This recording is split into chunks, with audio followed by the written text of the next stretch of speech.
Hey guys, welcome back to the channel. This is a story about what if Naruto finds an ancient scroll Sasuke bashing. Before I start, please support for more amazing content and do consider subscribing to my channel and share this video with your friends. This is written by Primordial Vortex and link in the description and support writer. Let's start the video. The Great Sage, I wonder if they're hungry enough yet, had a Kakashi mused as he turned his eyes upward, taking note of the position of the sun. About 8:30. Nah, I let them stew a while longer. He was walking through the shopping district, but despite the amazing weather and fresh clean air, he was still feeling slightly apprehensive. This was to be the 7th team given to him these past years, and what a team it was. Uchiha Sasuke, 12. Obito's distant cousin and the sole loyal Uchiha left in the village. And boy, what an Uchiha he was. Top of his class. Great grades in all practical arts with the worst in cooperation. If the Chunin examiners that ran the academy were to be believed, he was the best thing since sliced bread. The boy certainly had potential, but he had his flaws. Widely praised and put on the genius pedestal by most who knew him in class, the boy had become arrogant. He was a loner and believed in doing things himself. He was an avenger self-proclaimed and would need to be knocked down several notches. He would likely find cooperation with his teammates difficult and did not truly have the attitude of a Konoha ninja. Then there was the girl, Haruno Sakura, 12. What a case she was. She was probably one of the largest fangirls Kakashi ever had the misfortune to lay eyes on. She was in love with Sasuke and likely had not put nearly as much effort into practicing the Kunoichi arts as she had making her Sasuke shrine. She also had potential. The examiners from the academy had showered praise on her for her intelligence and control over her chakra. That was perfect for Iryonin training, or perhaps even Jinjutsu. They also claimed she had random spouts of much greater strength than normal and somehow periods where she was more outspoken than usual.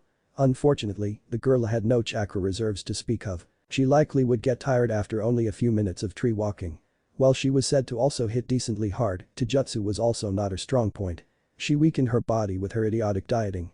She would likely end up being the weak link in their examination. Then there was the last one, Uzumaki Naruto, 14. His sensei's son.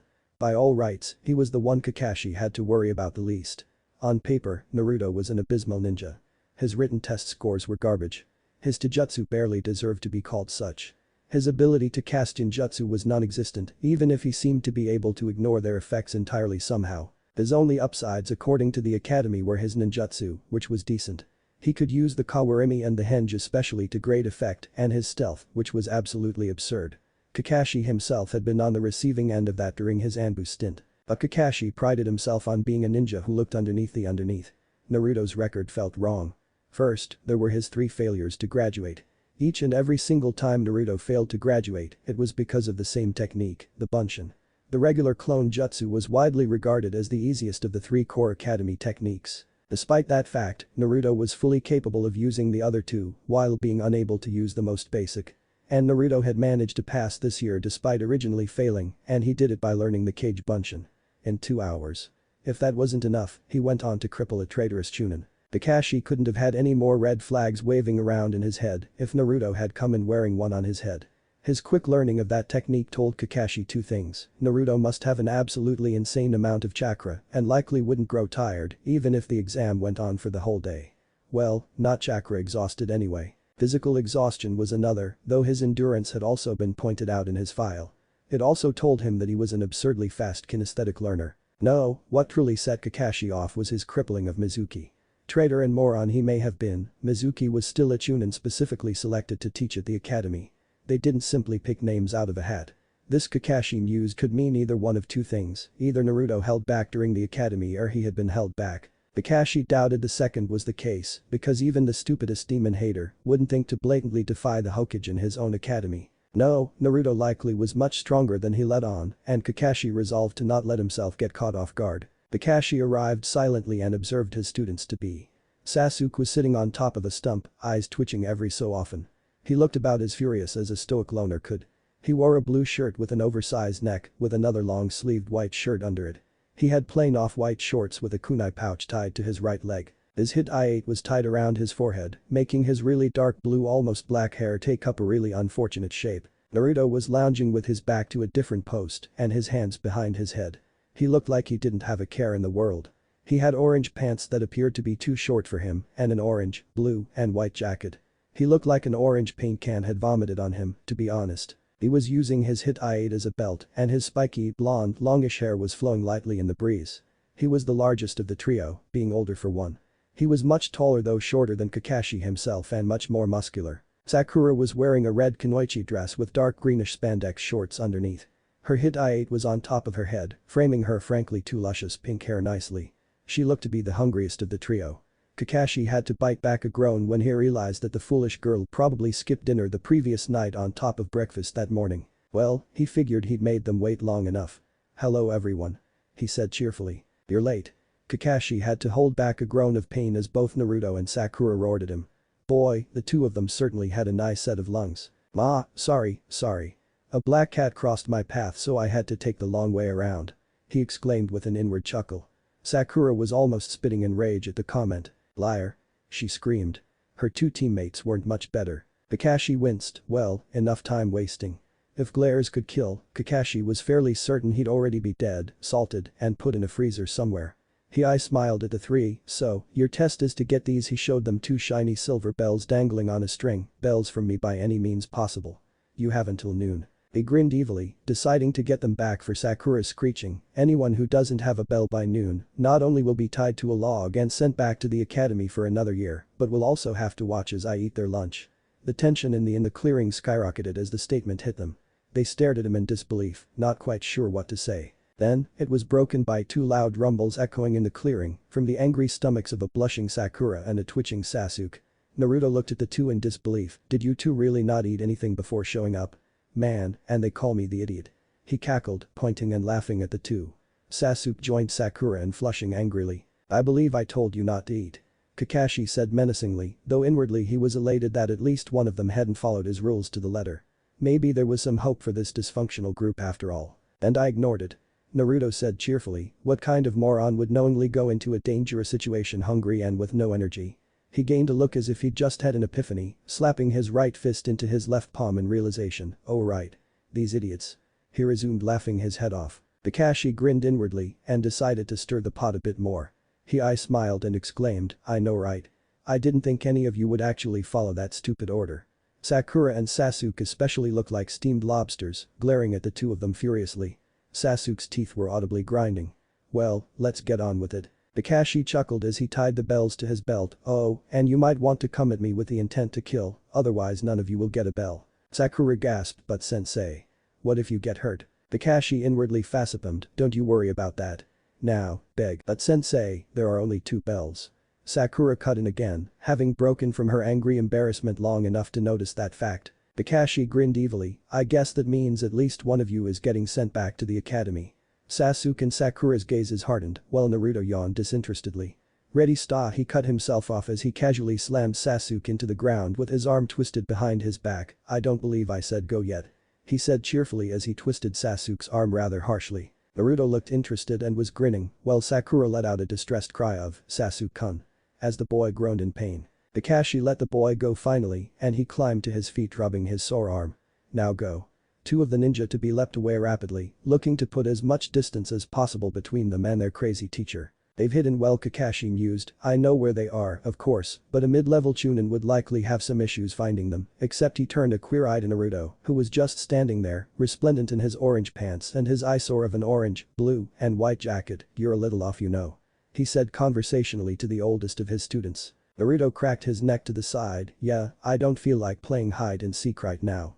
He grinned and tore off his orange jacket, leaving his torso clad only in a tight ninja mesh shirt. He also had some metal bracers on his arms. Elsewhere, Sakura blushed furiously as she gaped at Naruto's torso in shock. "Oh holy crap. Naruto is hot. When the hell did that happen?" Naruto's back was to her, so she couldn't see the large seal seemingly tattooed on top of Naruto's abdomen, but she could see his tightly muscled back. He wasn't a bodybuilder by any means, but he clearly took care of himself. "Damn that ugly jacket. Cha." Her inner self cursed, and she mumbled silently with a slight nosebleed, "I still love Sasuke-kun, but I wouldn't have minded seeing that much eye candy every day." Kakashi on the other hand, eyed the proudly displayed seal on his abs. "You sure you should be showing that off?" Naruto shrugged, "If they can't handle the truth, then I don't really need them. I am who I am." Kakashi smiled slightly, glad to see that his harsh younger years hadn't proven too much for the bundle of joy he had watched over. Well, he smirked and reached into his equipment pouch. Elsewhere, Sasuke and Sakura stiffened as they watched him reach for a weapon. Both facepalmed as he took out an orange book and started reading, "Whenever you're ready then." Naruto's eye twitched violently. "Oh, you are going to regret that." He grinned evilly, "You better not take me lightly, Scarecrow." Kakashi waved his hand nonchalantly, Ma, I just want to know what happens next. It won't matter against you guys anyway." Now, if there was one thing that got Naruto's gears grinding, it was being taken lightly. With a growl, glowing golden chains made out of pure chakra burst from his back and rapidly speared towards the shocked Kakashi. The older man would forever deny yelping, but for a second it was not Uzumaki Naruto who he was facing. His book found itself back in his pouch in the blink of an eye and he dodged as fast as he could. The barbed-tipped chain speared into the earth with loud crunches and gouged trenches into the earth as if it was water. Dirt exploded into the air as the chain cut through it, sending clumps of grass flying. Kakashi landed and was forced to evacuate from his location as a second chain speared through from behind. Kakashi's jump took him closer to Naruto, who grinned viciously. The teenager charged, looking to engage with a haymaker as soon as Kakashi landed. Kakashi almost shook his head in disappointment. That wasn't even Academy Taijutsu. He landed, rapidly getting within Naruto's guard and unleashed a vicious body punch into his young student's gut. But instead of bending over with spittle flying out of his mouth as Kakashi had anticipated for the amount of force he put into it, the boy barely grunted. Instead, he smirked viciously as his right hand shot forward and grabbed the back of Kakashi's neck. Instantly, his leg muscles coiled and his knee exploded forward, driving itself into the large log Kakashi had substituted with. Naruto sputtered as he waved the newly made sawdust away from his face, coughing slightly. He looked around and Kakashi was nowhere in sight. His eye twitched, "I thought I said I wasn't in the mood for hide and seek." He roared as he drew his leg up and slammed his foot into the ground. Sakura screamed as the earthquake Naruto had caused knocked her straight out of the tree she had been hiding in. She moaned as she rubbed her head in pain. She shook herself with a gasp and took her perch again, more carefully anchored this time. She gaped as soon as the dust cleared. Where once had been nice, green grass, there now was a deep couple-meter-wide crater. And sitting at the bottom was a crouching, wide-eyed Kakashi, holding his hands over his head ridiculously as if he had been swimming through the earth. Nearby, Sasuke Uchiha was apoplectic with rage. "What the hell is this?" he growled to himself. "That's the dead last. How the hell is he this strong?" He ground his teeth together harshly enough to be painful. Where the hell did he get this power? "I'm the one who needs it. I must kill that man." Inside the newly made crater, Kakashi was staring at his student, slightly nonplussed.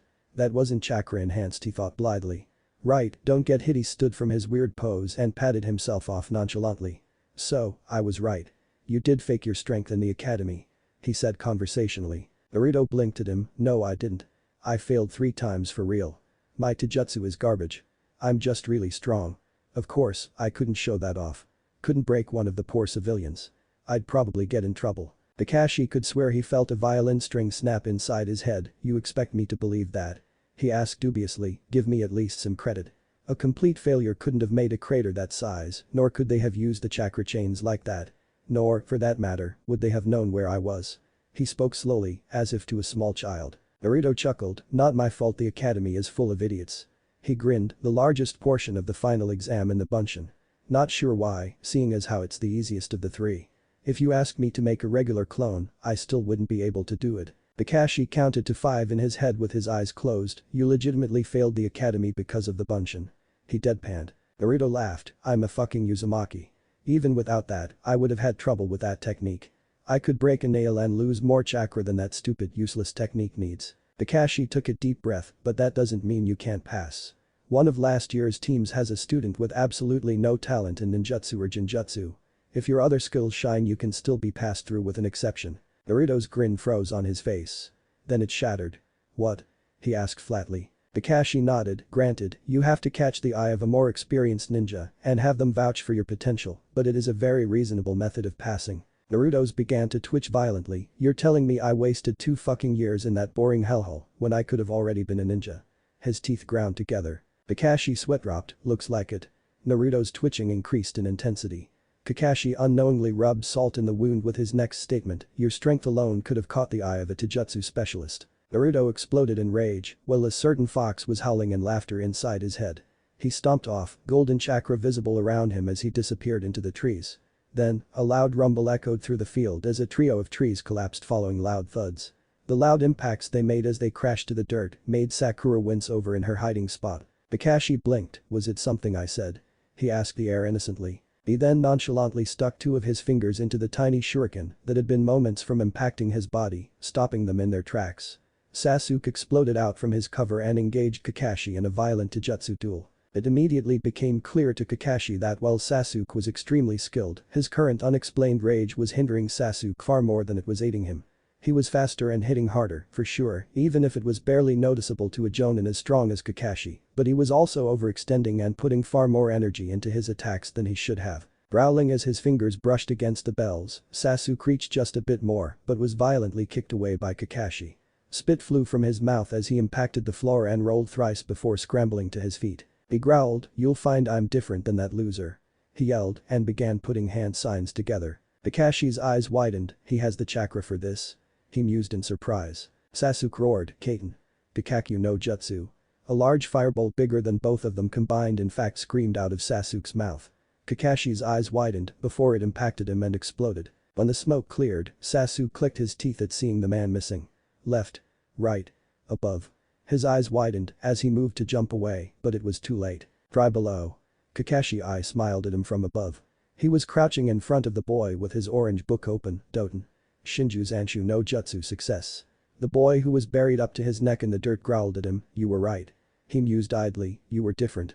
Naruto got to walk away. Sasuke snarled, "Let me out of here." Kakashi giggled perversely, "Oh, Mitsuki-chan, you're so naughty." He walked away, uncaring of his student's predicament. Sasuke struggled mightily, muscles straining ineffectually. He groaned and gave up for the moment, sighing. Then he stiffened and looked around as best he could. There were large ants crawling near him and it appeared that he'd unsettled one of their nests. They looked angry. Sasuke growled, "I hate him." "Sup, asshole," Naruto said cheerfully, getting a growl out of the buried boy. Sasuke had a few red bite marks on his face and neck but had come up with a way of putting fire chakra around his hole to stop the ants from coming closer once more. Naruto got behind Sasuke and reached into the ground as easily as if it had been water, grabbing the boy by the armpits. With a small grunt, Naruto wrenched Sasuke from his prison. "Man, Scarecrow did a number on you." He chuckled. Sasuke swallowed his pride and anger with a struggle and mumbled a quick thanks. "Don't mention it, asshole." Sasuke's eyebrow twitched. "Now, let's go find Sakura so we can get a plan together," Naruto said, beginning to send out his senses to locate the girl. He was interrupted by Sasuke's derisive scoff. Naruto turned to the boy, eyebrow raised, making Sasuke explain himself. "I touched the bells with no help from you," he said acerbically. "I don't need any help. I'll get it on my own. You two will just slow me down." Naruto snorted, "First the breakfast, and now this. I thought I was the idiot." Naruto shot back, making Sasuke glare at him. "The bells are just a distraction, you moron. You're a clan kitty. You should know that. Konoha values teamwork and friendship very highly. The only ninja in the village that are allowed to operate completely solo are the ninja rated A+ to S. Even regular A-class ninja need at least a single partner. Hell, even the San enrolled as a 3-man team for the majority of their careers. This isn't about getting the bells at all. It's about working together and putting aside our differences. Now stop wasting time and let's get Sakura." Sasuke looked like he was trying to burn a hole through Naruto with his death glare. But before he could lay into Naruto, Sakura burst from the bushes. "Sasuke-kun." "Naruto. I found you." Naruto grinned, "Perfect. I was just about to grab the asshole and drag him over to find you. You hear what I said?" Sakura nodded hesitantly. She would normally have called him out on his term for her Sasuke-kun, but she was slightly afraid of his strength. "Good. Now let's get a plan going. You any good at Jinjutsu?" Sakura shook her head. "I have the chakra control for it, or so the instructors said, but none of them got around to actually teaching me any." Naruto frowned. "Shit." He cursed. "Alright. Sakura, no offense but you don't have anything to offer in straight combat that Sasuke and I can't do better currently."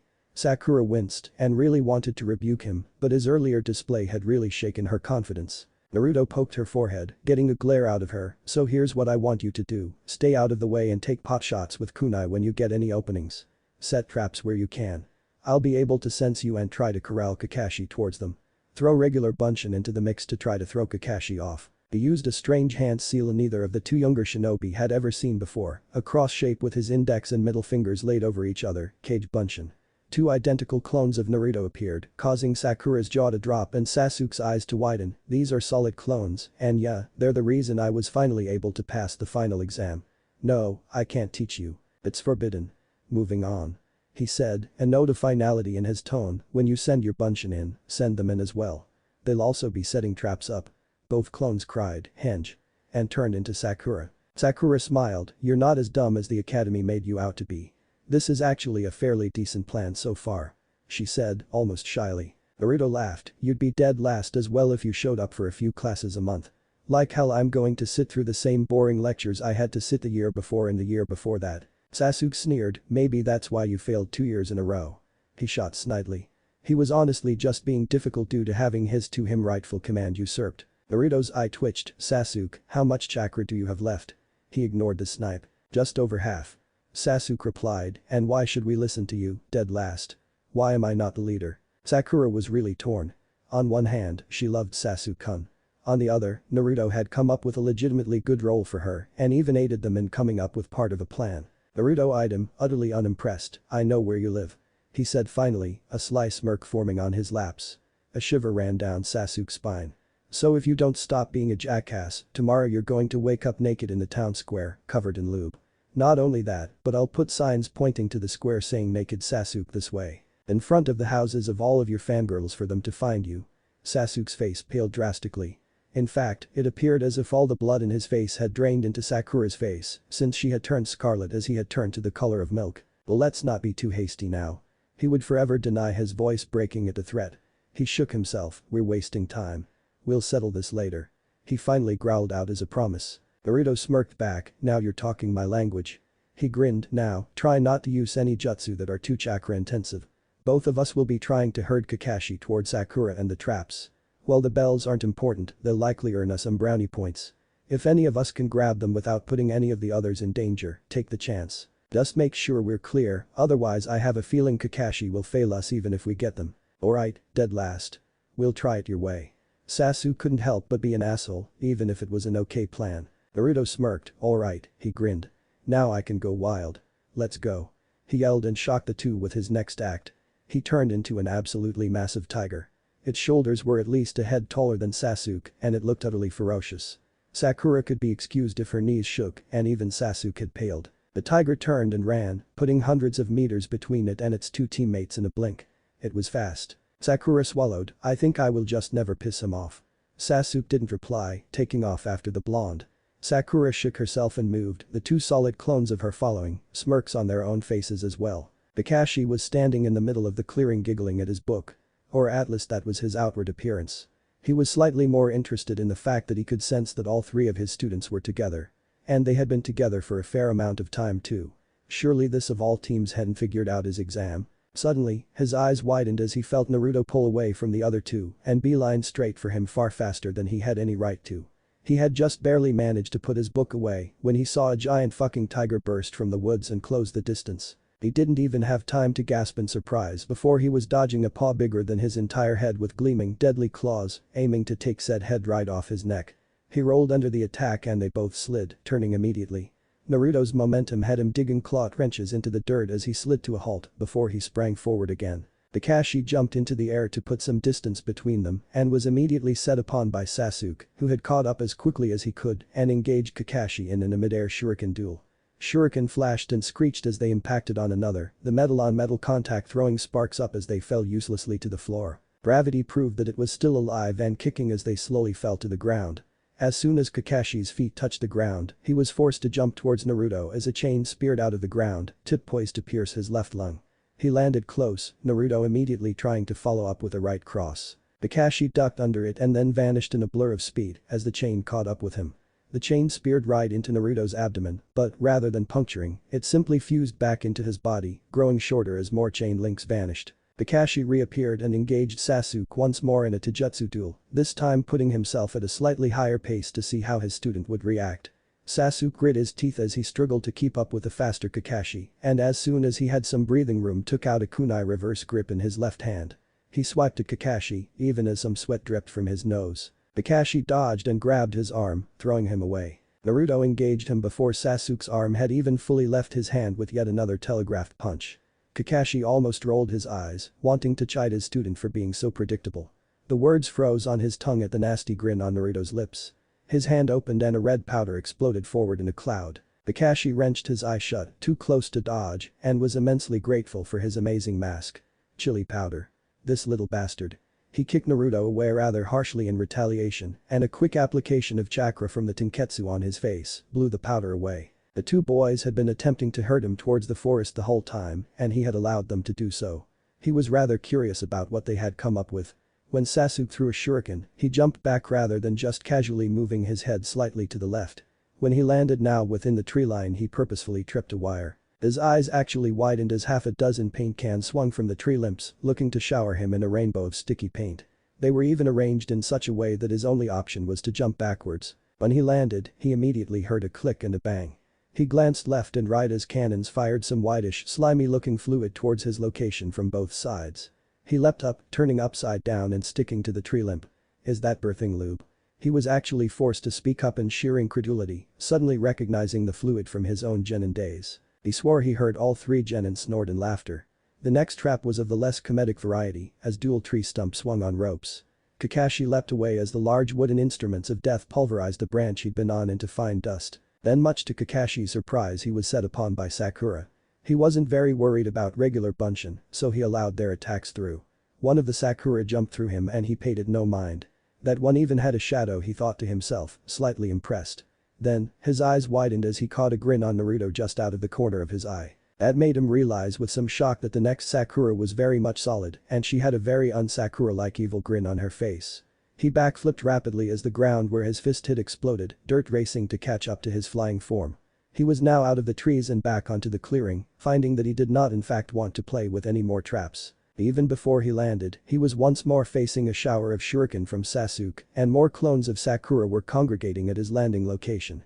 Forming a clone of his own beside him, the clone grabbed his arm and flung him left to the river. Naruto grinned at his path and transformed into the tiger again. He raced forward and jumped into the drink. Kakashi landed on the water and stood on it, warily watching for the tiger to emerge. Only what burst from the water was not a tiger, but a hippo. This time, Kakashi couldn't help his girlish squeal, though he would forever deny it. He hated hippos. Their mouths were way too big. Ever since he'd nearly been swallowed by one in his youth during a fairly routine mission, he'd developed a fairly rational hatred for them. So he could be excused for creating a Bunshin and pushing it into the beast's gaping maw. The hippo crunched down on the Kakashi clone, killing it instantly and releasing an insane burst of electricity. Sasuke and Sakura were forced to shield their eyes from the bright light show and were quickly taken out by Kakashi. Naruto groaned as he climbed out of the river and rolled onto his back. He looked kind of crispy and breathed out a puff of smoke. Ow. He was about to struggle to his feet when the alarm rang. Kakashi breathed a sigh. He gathered the two unconscious genin at his feet and called Naruto over. The blonde limped over at first, but had started to walk normally by the time he reached the stump. Kakashi had set the alarm and lunches on. Kakashi waited a few moments for Sasuke and Sakura to wake up. "Welcome back, sleeping beauties," he said cheerfully. Sasuke groaned as he sat up and Sakura looked incredibly down. "We didn't get a bell," she said sadly. Sasuke grit his teeth. Naruto rolled his eyes. He'd already told them that the bells weren't important. Kakashi chuckled and got up, walking over to a large stone sticking out of the ground. "Do you know what this stone is?" Two of the three genin to be shook their heads. "No sensei, what is it?" Sakura asked. Kakashi sighed, looking melancholically at the stone. "This is a memorial. A memorial to the village's greatest heroes," he exclaimed. "My best friend's name is on this stone. My own sensei's name is on this stone. My last teammate's name is on this stone. My mother's name is on this stone," he said. He turned his suddenly steely gaze to his students. "Every single name on this stone marks a sacrifice, for they died for their country in the line of duty." That brought the mood down like a rock dropped in a river. Naruto stood up and walked over to Kakashi. Kakashi's eyes widened as he saw Naruto caress two names in particular.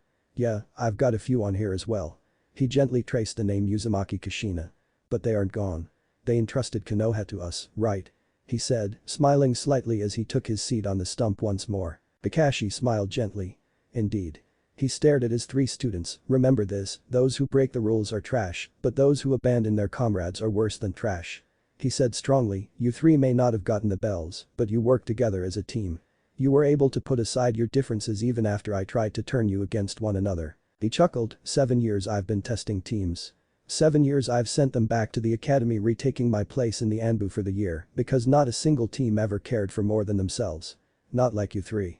You were able to set aside your personal interests and resolve to work together to complete a task that would have otherwise been impossible to complete on your own. Even when I gave second and third chances, my previous teams were always more concerned with themselves than their unit. Everyone else continued blindly fighting until the final bell without even sparing a second thought to their teammates. He grinned, "You are rough, but I can work with rough. It would be boring otherwise." Team 7 passes. Yes. Sakura cheered, jumping up and pumping her fist. Sasuke merely smirked and crossed his arms. What do you know? The dead last was right, he thought to himself. Now. Kakashi clapped his hands, I would like an explanation, Naruto-kun. Your file said that you were the worst student the academy had seen in years. Please, give me something. I refuse to believe the academy is actually that stupid. Sasuke and Sakura leaned in eagerly, wanting to know why the dead last was so much more skilled than he appeared. Naruto shrugged with a smirk, don't look at me. Not my fault the academy is useless. They're so focused on churning out ninja that they apparently forgot that we're individuals instead of dough they can take a cookie cutter too. He laughed, my taijutsu is garbage. The academy style is designed to be balanced in all regards and more defensive than offensive. It doesn't match me in any way. Too stiff and predictable. So they failed me on that. They never even gave me a chance to show off my strength. They don't test for that. My written scores and attendance are garbage because I couldn't be bothered to show up to listen to the same boring lectures a third time. Then they go and make the bunshin the most heavily weighed portion of the final exam, despite it being the easiest of the 3 techniques to learn. What does it matter if my henge is beyond perfect? I can't use regular bunshin because it literally requires a smaller amount of chakra than I can separate. Put it all together and you have a dead last. He finished, smirking at Sasuke while he did so. Sasuke looked furious and slightly worried that maybe he wasn't the top dog from their class. However, if he looked mad then it was nothing compared to Kakashi.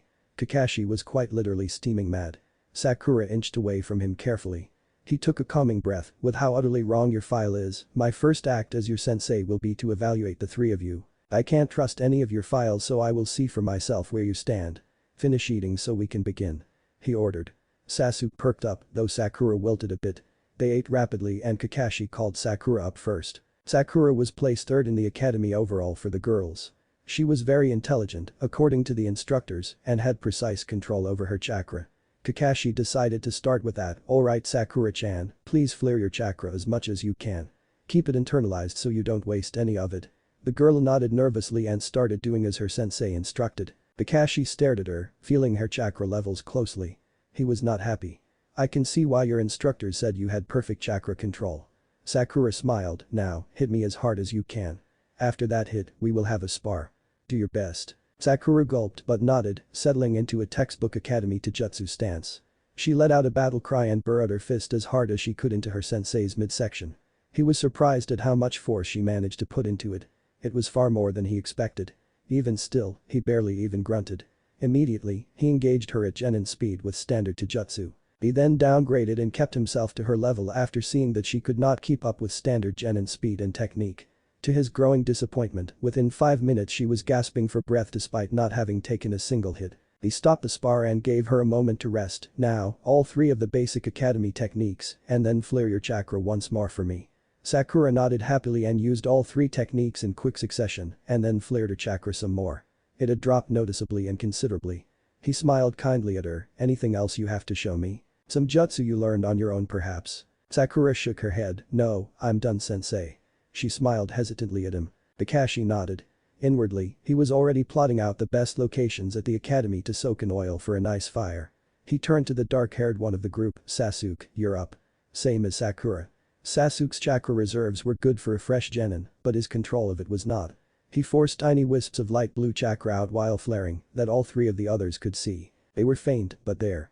All in all, his chakra strength and control were at a decent starting point.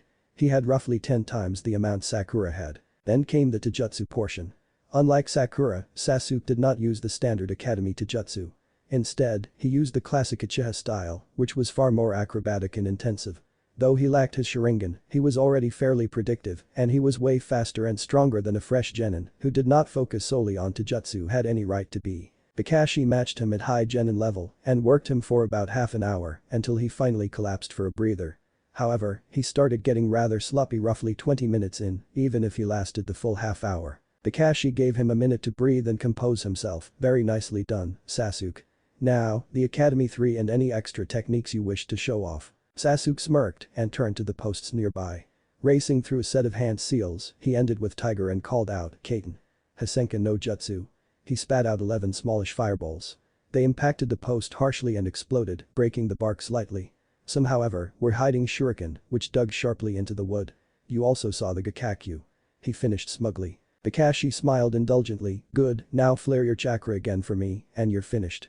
Sasuke did so, and noticed that his chakra pool had dipped about a third. He was pretty wasteful with such a low-rank technique. Sasuke smirked at Naruto and took his seat. Naruto rolled his eyes and walked up nonchalantly, sure you want me to do the chakra flare scarecrow? We don't need to frighten the kiddies. He shot directly at Sasuke, even if he wasn't looking at him. The Uchiha growled lowly, and even Sakura gave him a mild glare. Kakashi chuckled lightly, yes, you need to do the chakra flare. I need to see how much you have to work with. Naruto shrugged his shoulders, don't say I didn't warn you. Wham. All three of the other members of Team 7 felt as if they had taken a direct hit to the sternum. Sakura flung herself into the post she was sitting against and tried to push deeper into it, kicking her legs ineffectually at the ground. She gasped, trying to get some air. Sasuke wasn't much better off. He had broken into a flop sweat immediately and trembled slightly. Only Kakashi was unruffled outwardly as he watched Naruto's chakra literally flare golden in the wind. It looked like golden fire surrounded the boy, pulsing wildly. Inwardly was a different matter, he has 10 times as much chakra as I do. Frankly, that pissed him off a bit. Everyone knew his chakra pool was his biggest weakness. He caught a smug grin on Naruto's face as they stared at each other, as if he was saying yeah, I have more chakra than you. What you going to do about it? Naruto cut off the flow. Sakura gasped for air and began coughing, and Sasuke stopped trembling. However, both were looking at their third teammate in shock. Kakashi coughed lightly, well, that certainly was a display. Sakura sputtered, that's all you have to say. I felt like I was going to die and he wasn't even directing it at me. Kakashi shrugged, you get used to it. Being able to shrug off feelings like that is a vital part of being a high-level ninja. You cannot allow yourself to become intimidated. Or at least not outwardly intimidated. He turned towards the smug-looking Naruto, kid, you have a lot of chakra. No wonder you can't make bunshin. Now, Taijutsu. Defend yourself. With that, Kakashi took off and actually engaged one of his students for the first time. It immediately became very clear to Kakashi that Naruto hadn't been making things up. His taijutsu was awful. His defenses were full of holes and he overextended very often. However, on the flip side his lack of taijutsu prowess proved to be a boon for Kakashi because he was able to actually see how tough the older boy was. Kakashi nailed him harshly many times, trying to see if he could put Naruto down. He even nailed him at half of his full strength a number of times, and Naruto just shrugged the harsh blows which would have broken Sakura in half off like they were flies. He was incredibly resilient. So Kakashi switched tactics and tried to go for grappling. He very rapidly discovered that he had made a mistake because he finally found something Naruto was good at taijutsu-wise. His attempted hip toss was stopped cold as Naruto utilized his superior strength to reverse the hold and almost nailed Kakashi with a suplex. Kakashi rapidly used Kawarimi to escape. He may as well have tried to wrestle a bear. Naruto laughed, we may as well wrap this up if you've seen that. Yes, my taijutsu is as bad as the academy said. If you're testing my endurance like you did for the other two we'll be here all week. Sasuke could probably have powdered some nails with the amount of grinding he was doing with his teeth. Kakashi forced a chuckle, yeah, I've seen enough. Any other secrets you want to share with the class? I've been trying to teach myself how to do Fuinjutsu, but other than that you've seen everything. Naruto replied. Kakashi was intrigued. Fuinjutsu huh? That's a very rare art. I'm one of the only ones in Konoha capable of it currently. Show me. Naruto dropped to his knees and had a small portable sealing station out immediately. It was ramshackle and probably had been self-built, but it would do the job, Kakashi mused idly. Within about 15 seconds, Naruto had a fairly large seal done out and presented it to Kakashi. The man's lone eye widened slightly, this is fairly good. Not perfect by any means, but you could definitely sell it. I'd say it's about a grade 3 in quality. The seal in question was a powerful latent trap. Anyone who stepped into that zone would get the shock of a lifetime. Literally. Kakashi smiled, it's late and I have to report to the Hokage. Be here at 6 tomorrow morning. Sakura. Sakura stiffened as her sensei spoke to her and it wasn't in the kind tone he'd used since the end of the earlier test. He sounded much colder and very stern, if you're on a diet, it is now over. She opened her mouth indignantly to refute him and got slammed with a much lighter version of the feeling Naruto had exposed them to, only it was directed straight at her. She gasped, you're 12. You have no curves. Sakura wanted to cry and you never will if you keep up your eating habits. You're a kunoichi. You should be active enough to never gain a pound in fat. You should have energy to burn, not the other way around. If I catch you starving yourself or not eating as much as you should you will regret it. Sakura's face was a blur as she nodded as rapidly as she could, some tears flinging themselves off her face. The feeling vanished and the man gave them a weird eye smile. Well, I'll see you all tomorrow. Jana. Oh shit, Kakashi-senpai looks pissed. One of the jonin mumbled to his friend. All of the teams that had graduated from the academy had now been tested and it was time for the final portion of the ceremony, gossiping about their teams. Itarashi Anko giggled, yeah he does. Hey Scarecrow, what crawled up your ass and died? Did one of your brats betray his other teammates like that one idiot 3 years ago? No. Kakashi said as blandly as he could, quite the opposite actually. Team 7 passed handily. The entire room sans the Hokage himself froze in shock. Quite a few turned to look out the window to see if the sky was falling or the Kyuubi was rampaging. Anko was blinking at him stupidly, as if he said pink was the new national color and all uniforms were to be replaced immediately. What? She asked flatly. Team 7 passed. Kakashi repeated dully, just barely able to keep his teeth from grinding. Anko looked around helplessly at her best friend Yuhi Kurenai, who shrugged her shoulders. Anko turned back to Kakashi with a raised eyebrow, well, what's the problem then?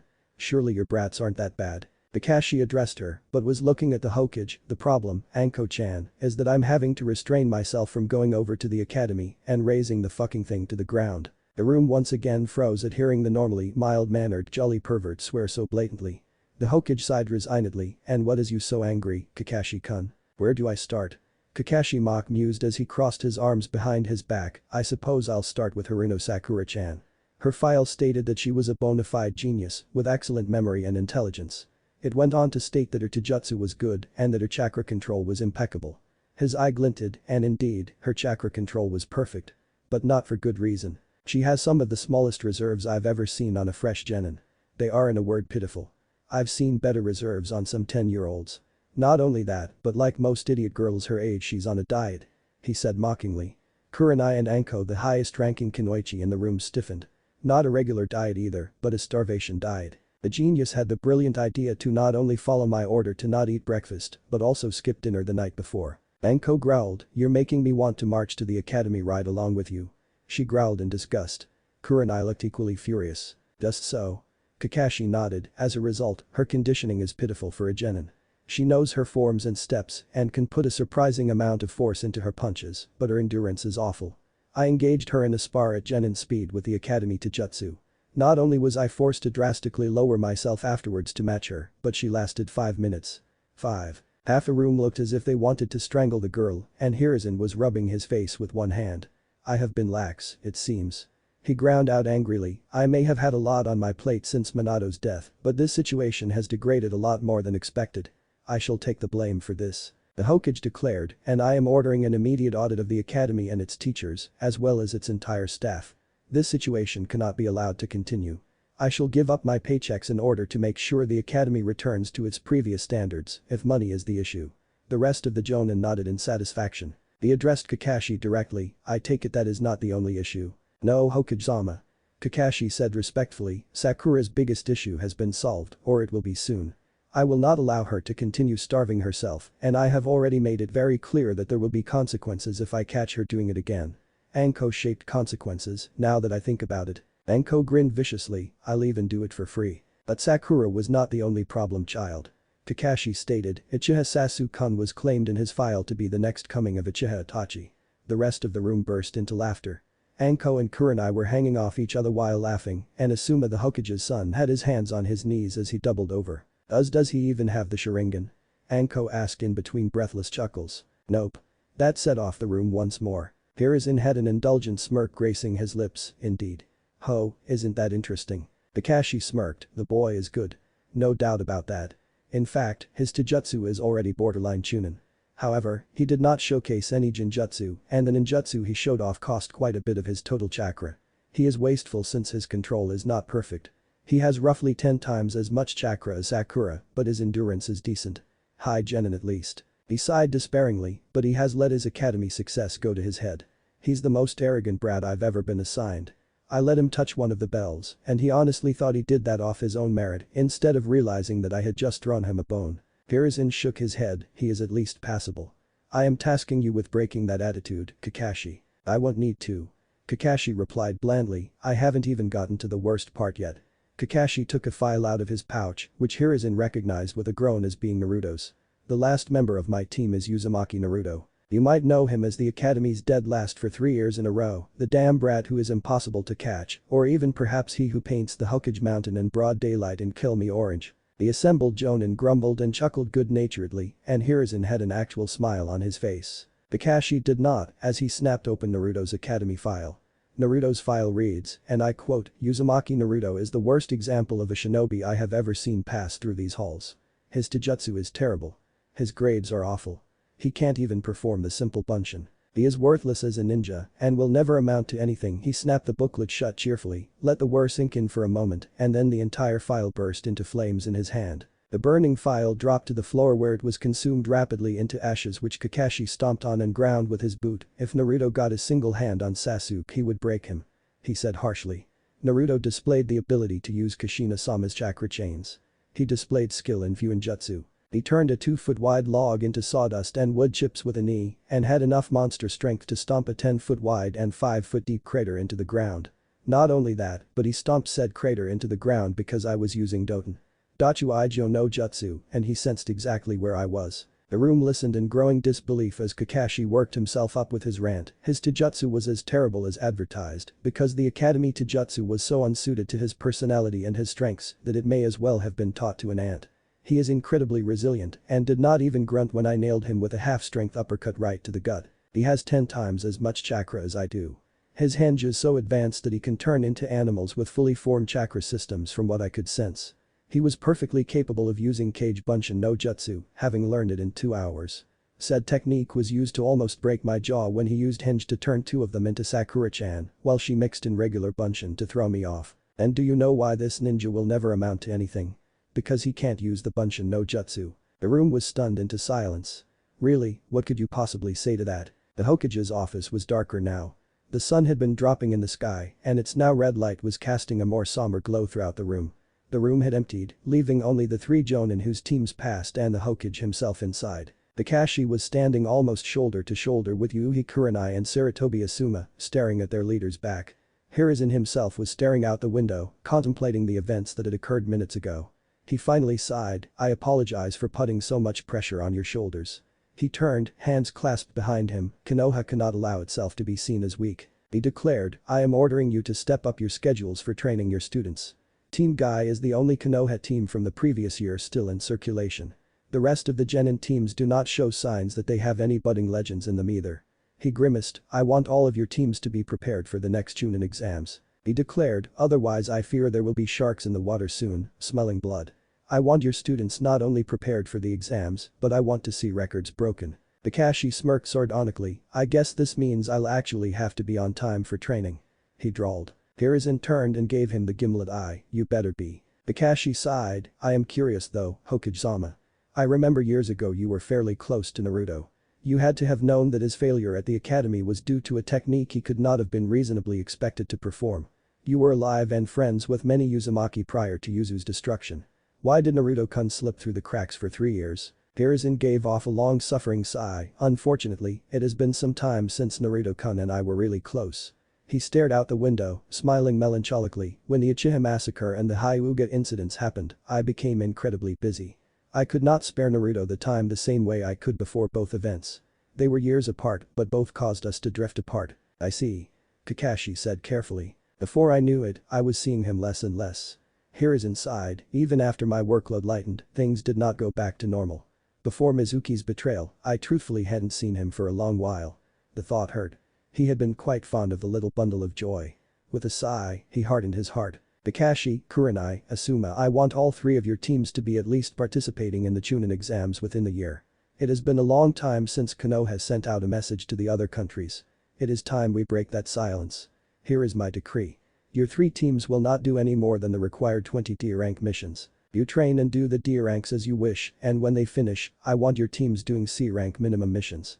If necessary, I want your teams doing joint training and perhaps even larger scale joint missions. Now go.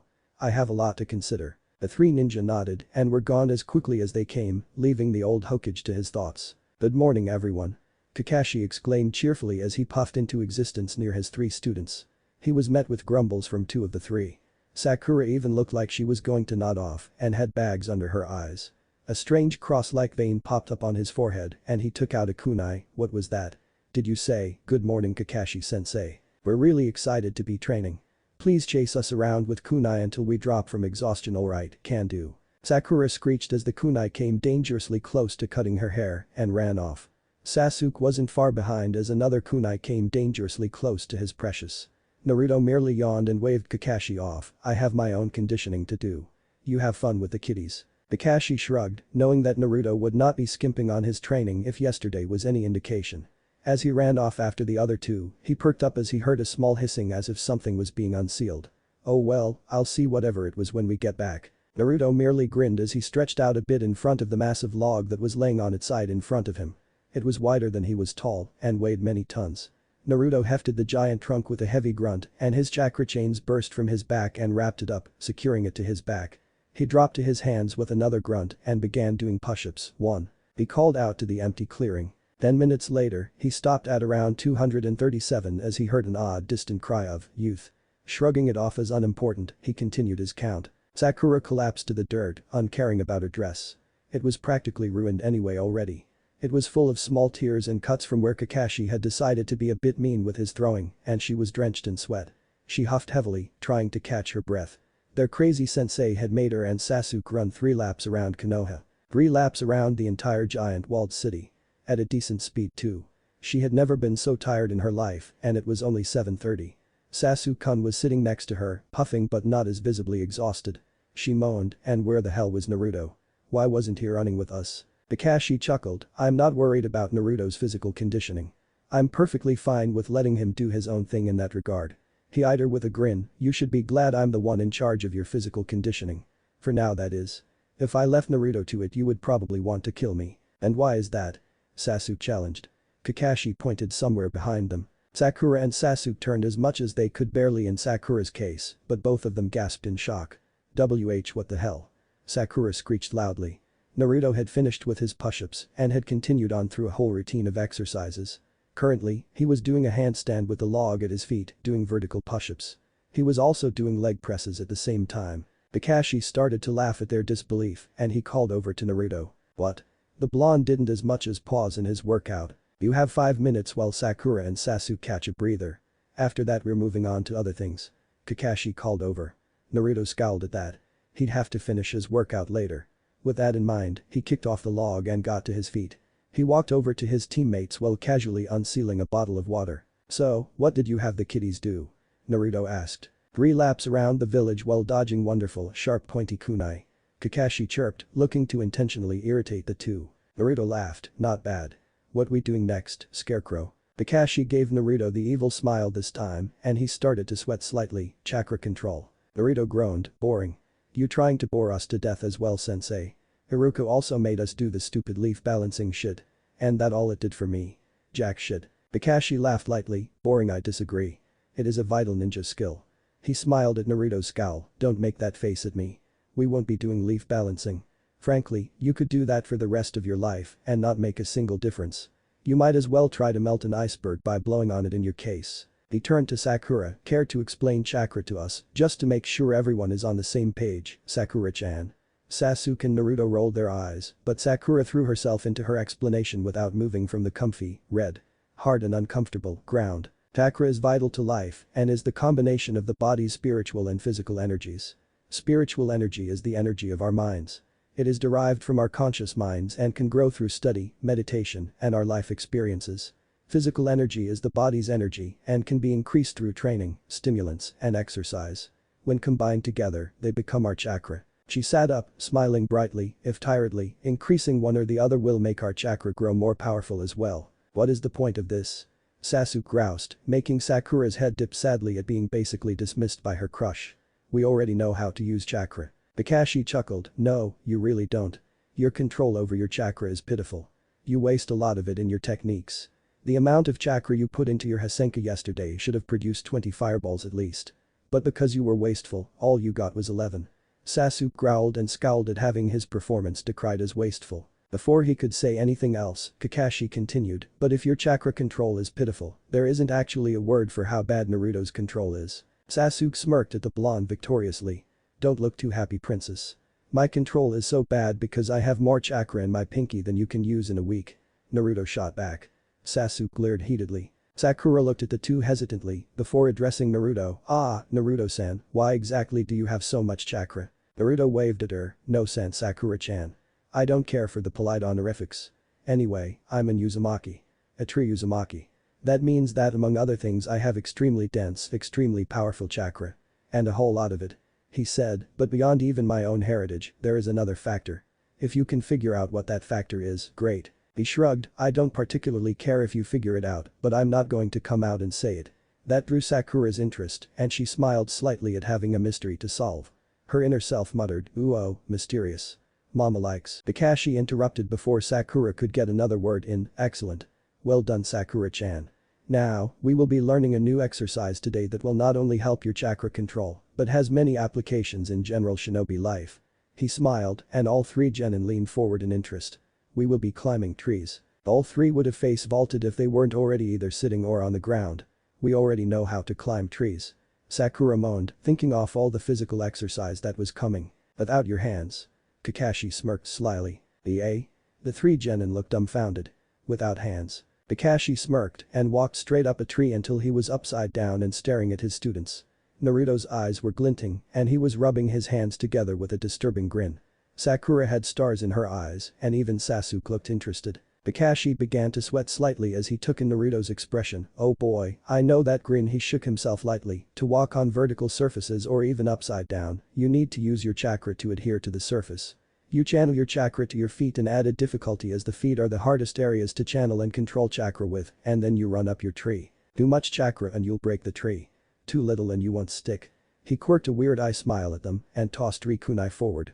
"I suggest you get a running start and use these to mark your progress." "Well, get to it." Sasuke didn't even pause as he picked a tree and attacked it. He made it halfway up before the bark under his feet cracked and he was flung off. He marked his spot with a slice of the bark with his kunai. Sakura smiled brightly at the boy. "Cha. Sasuke-kun is so cool." Naruto didn't bother picking up his kunai as he smirked confidently. He crossed his fingers in that weird seal and called Kage Bunshin no Jutsu. The clearing was filled with smoke as 100 doppelgangers of Naruto came into existence. Sakura quirked an eyebrow and Sasuke grit his teeth at Naruto's showing off. He called out, "Hey, dead last, what's with the clones?" Naruto laughed, happy to get one up on the smug prick. "Kage Bunshin are special amongst clone techniques. They have the unique ability to transfer back any information it learned to the original creator when it dies." Sakura gaped and Sasuke's teeth began grinding. "This includes any chakra-based things it learned. Useless for physical stuff though, unless you use them for sparring. So if I have all those clones work on something for an hour, when they dispel it will be as though I worked 100 hours myself. That, and each clone can have its own unique way of trying things, so if it figures something out, it can pop and show it to all the remaining clones, and myself." Sasuke dropped his kunai and got in Naruto's face. "Teach me." He demanded, completely forgetting that Naruto wasn't an academy teacher willing to humor him. Naruto simply shoved him away. "It's a kenjutsu, idiot. I can't simply go around teaching people." Sakura glowered at the mistreatment of her crush, but she'd sworn to herself last night that she would try to improve herself for her. She took a deep breath and asked politely, "Why can't you teach us, Naruto?" Naruto turned to her with a smile. "Like I said, it's a kenjutsu. If I taught you and you used it, you'd probably die even with that perfect chakra control. The princess here would probably manage to create one, and it'd be good for a single fireball before it died, and Sasuke would be the same. It takes more chakra than either of you two have for it to be effective." "I see, thanks Naruto," Sakura said with a small smile. Sasuke sighed and spoke up. "I apologize, dead last." It strained his pride to do so, but he realized he was in the wrong. Naruto waved him off. "No problem, bastard. I'm willing to help if you ask, but demand anything and you're getting a foot up the ass." Kakashi smirked lightly while Sakura glowered at her two teammates. With that, the 102 boys ignored each other and picked trees. With loud battle cries, the Narutos charged and the clearing was filled with the sound of splintering wood. Sakura picked up her own kunai, looking at the tree in determination. "Oh, and Sakura-chan." Kakashi trailed off as she stiffened and turned to look at him. "I fully expect that you'll make it up the tree within your first few tries." Sakura beamed at his confidence in her. "However, while your control is good, I suspect that your tiny reserves are the cause." Sakura drooped. And she had thought that he was complimenting her too. "Therefore, when you get up that tree, you will come down again. And then go up again. And you will keep doing that until you are exhausted. Then you will rest and do it again. That should increase your chakra reserves as well as keep your control of it high." Sakura slumped over in depression. "Yes, sensei." She moaned and went off to practice as well. She made it up the tree in one try. "Welcome home, Sakura-chan." Haruno Miyuki called out absently as she heard the door open. She was sitting on the couch, reading through a catalog. She grew slightly worried when her daughter didn't reply at all, but she heard her footsteps come closer. Oof. She huffed in surprise as a weight landed right on her lap. She raised the catalog to see her daughter's head, face down in her lap. She giggled as her daughter moaned. "Sensei give you a hard time?" Wimble. She giggled harder at her daughter's nonsense. "Well, looks like you're finally getting a real taste of the path you chose for yourself." Miyuki smiled as she began running her finger through her daughter's smooth silky hair. "I did warn you, didn't I?" Sakura groaned. "I hurt in places that don't exist." Her father walked in, laughing heartily. "Ah, I remember those days. You'll get used to it, Sakura-chan." "So, what did they have you do?" "A couple dozen laps around the lake at the training grounds." "Sparring?" Sakura shook her head. Or well, she tried to. It ended up looking more like a wobble than anything. 3 laps around Konoha for me and Sasuke." Her parents blinked while Kakashi-sensei threw kunai at us. Her parents blinked harder and glanced at each other. "Then he had us doing tree walking for 2 hours." "Well, Sasuke-kun tried it for 2 hours. He didn't actually succeed yet. I collapsed after half an hour, but I can do it perfectly. They're trying to make my reserves go up." Then he made us exercise some more and spar for a bit. Then we did teamwork trials as well. "Well." Haruno Kizashi coughed, buying time to figure out something to say. "You've had quite a day, haven't you?" "What about your third teammate?" he asked curiously. Sakura yawned and mumbled out an answer. "Naruto trained by himself while we were doing our conditioning." "That's not fair." Miyuki said indignantly. "Why would your sensei make you do harsh training?" "And I would say it was harsh, at least for a rookie genin like you, and leave Naruto-san behind." Sakura scoffed. "You misunderstood. Naruto did his own training because we would have just held him behind. He would have lapped us 5 times in the amount of time it took us to finish 1 lap. When we finished and got back to the training ground, he was doing some unholy combination of handstand push-ups and leg presses with a log wider than he was tall. He joined us for tree walking and was still there, throwing himself at learning it when I left." She blushed. "That sexy bastard is a monster." She was entirely unaware that her last statement had been said out loud. Miyuki stifled a giggle while Kizashi grinned somewhat. "Well, harsh as it was, I'm glad your sensei is taking your training seriously. I was very happy when you came home yesterday and ate a full helping for the first time in ages. Truthfully, your mother and I were getting worried about you." What do you mean, Dad?" Sakura stammered and groaned in pain as she forced herself to turn around and lay down normally on her mother's lap. Her parents exchanged a look before her mother said hesitantly, "Truthfully, Sakura-chan, we were planning on pulling you from the program." Sakura gaped in disbelief. But why? You were both ninja yourselves. Why would you want to pull me from the program?" Her father answered, and a lot more flatly than she expected from him. "Frankly, you were more interested in looking good for Uchiha-san than you were about being a Kunoichi." Miyuki smiled weakly. "Sakura-chan, there aren't many more positions that are as bad as being a Kunoichi and unable to protect yourself. The path you were on, your father and I would have been perfectly happy to have you hate us if it saved you from such a fate." Sakura was an intelligent girl. It didn't really take much for her to realize what her mother was getting at. You mean?" Kizashi nodded gravely. "It happened to your aunt. She had been returning from her first C rank. Her team was ambushed. They fought, but it had just been a distraction. Team 3 made it back to Konoha missing a member," he said ominously, getting a gasp of shock from his daughter. He turned his head, fists clenched impotently. "When she was rescued, she wasn't the same. She was never the same again, my wonderful sister. I would have been damned before I allowed it to happen to you, princess," he said softly. Miyuki kissed her daughter's forehead. "We decided to give you the opportunity to shape up yourself," she said. "After all, I was a Kunoichi and I'm still on reserve." Her tone turned haughty. "And I'm sexy enough to turn heads even now." Sakura smiled, but she had some tears leaking from her eyes. Miyuki giggled. "None of that now, little one. Just remember that you're a proud Kunoichi of the Leaf. Give it your all. Have your teammates' backs and they'll have yours. And remember that you have your father and me. We may be retired, but I'm sure we could still teach you a thing or two." She winked. Sakura cried, pulling her mother close for a hug. "I won't let you down," she whispered brokenly. "That's not important," Kizashi said, patting her leg. "What's important is that you don't let yourself down," he said gently. He got up and clapped loudly, getting his 2 girls to jump. "Now, who's ready for dinner?" He smiled at the giggles he got from his daughter. "Good morning, my cute little students," Kakashi said cheerfully, only 15 minutes late. Sakura hurried to respond to her sensei, not wanting to deal with the hell that was yesterday. "Hello, sensei," she chirped as cheerfully as she could. Sasuke merely mumbled his response. Kakashi clapped. "Well, today is our physical rest day. You'll have less of these as you grow accustomed to the pace I set, but for now you shouldn't expect physical every day. What's a rest day? Naruto asked cluelessly. You know a rest day. Sakura said, slightly worried for her teammate. When he stared at her uncomprehendingly, she elaborated, you know, a day where you take it slightly easy so you don't overstress your body. He continued to look unimpressed, gives your body time to heal. Keeps total exhaustion away. Anything. He stared blankly at the three, before beginning to cackle. Sakura grew irritated as he laughed at her for a perfectly reasonable thing. He wiped a tear away, rest day. PFFF. Good one Sakura. He stared at her unimpressed face for a moment, wait, you're serious? She nodded blankly. He stared at her and Sasuke for a moment, man, it must really suck to not be in Uzumaki. He resumed laughing. Kakashi rolled his eyes, yeah. Unending stamina. We get it. Anyway. He addressed all three of his students, your job is to keep working on chakra control on your own. I want all of you to be ready to start on water walking next week. If you are not ready to do so he left the threat hanging, it is on you to make sure you keep working on it. Yes, even you, Sakura-chan. You still need bigger reserves. He got a surprisingly determined nod from the girl. But again, I'm leaving that to you. Yesterday I gave you three a crash course in what you can expect from now on. I smiled, essentially, I wanted to see if any of you would quit. I cannot teach those unwilling to learn. Naruto snorted, you thought any of us would quit?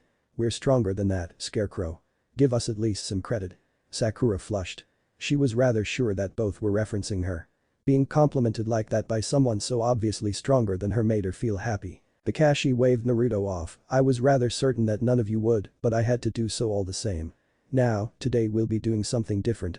He said as he took a seat with them, now, well I will be working you all at least slightly in all aspects of being a shinobi, it is very rare for one person to be skilled in everything. We do not have the time to make you all masters in every art, so today we will be determining which of the ninja arts you want to focus in. Naruto chuckled, you can forget ninjutsu for me, sensei. Only thing worse is Sasuke's haircut. Sasuke scoffed, what's the matter, dead last? Afraid of a little genjutsu? Naruto rolled his eyes, I can dispel them fine, bastard. Point in fact I've never been caught in one, ever. He said smugly, I just can't use them myself. I don't do subtle. Sakura tossed some confetti at him and handed him a badly drawn medal on a sheet of paper, saying understatement of the year. The three stared at her blankly, where the hell did you get the confetti from? Naruto was rather amused and was contemplating pinning it to his chest. She blushed, I told my mom about you guys and she thought it would be good for a joke. I didn't think I'd get to use it this soon. Kakashi cleared his throat, eyes crinkled in amusement, anyway, I figured as much. It went without saying, Naruto. Jokes aside, we need to get busy. Sakura. You have very good chakra control and your reserves are growing. They're already about a third larger than they were 2 days ago, so you've been working hard. Keep that up. Sakura beamed, despite that, I feel that trying to make you a ninjutsu mistress would be a waste of time. At least for now. We don't know what the future holds, after all. No, I agree. Sakura said, I did a lot of thinking and talking with my parents last night and I truthfully haven't dedicated myself to being a kunoichi. I thought I was the top kunoichi and the third place student overall. Watching Naruto the dead last 2 days ago really shook my confidence. She said miserably, well no more. She cried, I won't be the one to hold this team down. Cha. But that in mind I feel like some defensive ninjutsu would be okay, but that I shouldn't focus on it. My parents urged me to try Iryujutsu and Jinjutsu. She finished. Sasuke threw her a look, which she didn't see. He was slightly impressed with her. Slightly. It also may have explained why she hadn't immediately pestered him for a date today. He really hoped it kept up. Kakashi smiled happily, good to hear you're taking the first steps yourself. He pulled out a largish scroll and threw it to her, that scroll is an interactive Fuinjutsu seal. There are 2 sides to it, left for Jinjutsu and right for Iryujutsu. Kakashi explained, you'll see that there are only 2 techniques, the 2 top ones that are available. To unlock the next jutsu, you have to touch the unlocking seal while channeling your chakra in the manner that you would for the previous technique. He winked, just my little method of keeping you from trying things that are too advanced too early. Sakura smiled and cradled the scroll, thank you sensei. Kakashi smiled at her and turned to Sasuke, now, Sasuke-kun, you've had more direction than Sakura-chan had previously. Have you thought about what you would like to specialize in, if anything? Sasuke smirked in superiority, with a Sharingan, I'll be able to specialize in anything I want. He said haughtily, smirking at knowing that he would eventually leave Naruto in the dust. And where is this fabled Sharingan? Naruto snorted. Sasuke growled at him, man, an Uchiha at your age without a Sharingan. Guess that makes you well nobody really. Sasuke growled and sprang forward, looking to teach the dead last a lesson. Kakashi nonchalantly caught him by his collar and flung him back to his seat on the grass. While he was needlessly confrontational about it, Naruto is right. He eyed Sasuke in disappointment. You do not have a Sharingan, Sasuke. So until you unleash it, stop acting as if you already have it. Sasuke crossed his arms and looked away. Naruto decided to throw some salt in the wound. Even when you get your little pink eye, don't expect to beat me. He grinned at Sasuke's angry, affronted gaze. Your bloodline is just a tool, same as everything else. If you rely on it for everything, you'll get nowhere quick. Kakashi nodded and turned to Sasuke. Well said. Sasuke, you were bound to find out about this eventually, so I suppose I can show you this now. He raised his hand to his headband and moved it out of the way. Sasuke gave off a strangled sound as he gazed upon his sensei's one Sharingan eye. Naruto whistled at the scar running through that area. Kakashi covered it up quickly. Even with that eye, I am not unbeatable. Neither will you be unbeatable should you begin using them. Your clan had plenty of high-level ninja, yet not one of them ever became Hokage. Do not let those eyes go to your head. How did you get that eye? Sasuke choked out. Kakashi looked indifferent. That is a story for another day. Do not press me on this. Clearly, it was a touchy subject with him. Sasuke snarled and turned away. Sakura stared at him strangely, seeing a new side to her long-time crush that she wasn't sure she liked. Now, I'll ask you again, Uchiha Sasuke-kun. Have you given a thought to what you would like to work on during your first few months as a genin? Kakashi repeated. Sasuke huffed, ninjutsu and taijutsu. He looked away, brooding. Kakashi nodded and was about to speak up when Naruto cut him off. Should probably get the princess to try some swordplay as well. All three other heads snapped to him. Oh, and why do you say that? Kakashi asked in interest. I watched his fight with you. Naruto said, bastard's real quick, I'll give him that. He's also pretty precise. If he can extend his range a bit it won't hurt him. Plus, he's an Uchiha.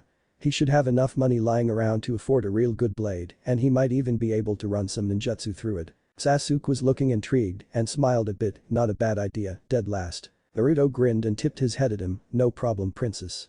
That put the scowl firmly back on his face. Sakura groaned, do you have to antagonize him, Naruto? Naruto scoffed, of course I do. Why should I let things get boring? Shinobi are way too serious about everything, even when not necessary. He grinned, I should do a prank day sometime soon. Kakashi felt a shiver run straight down his spine and hastily interjected, now, let's not get too crazy Naruto. Naruto turned and stared at him blankly causing him to sweat a bit. Slowly, a smirk grew on his face, actually, I think it's a great idea.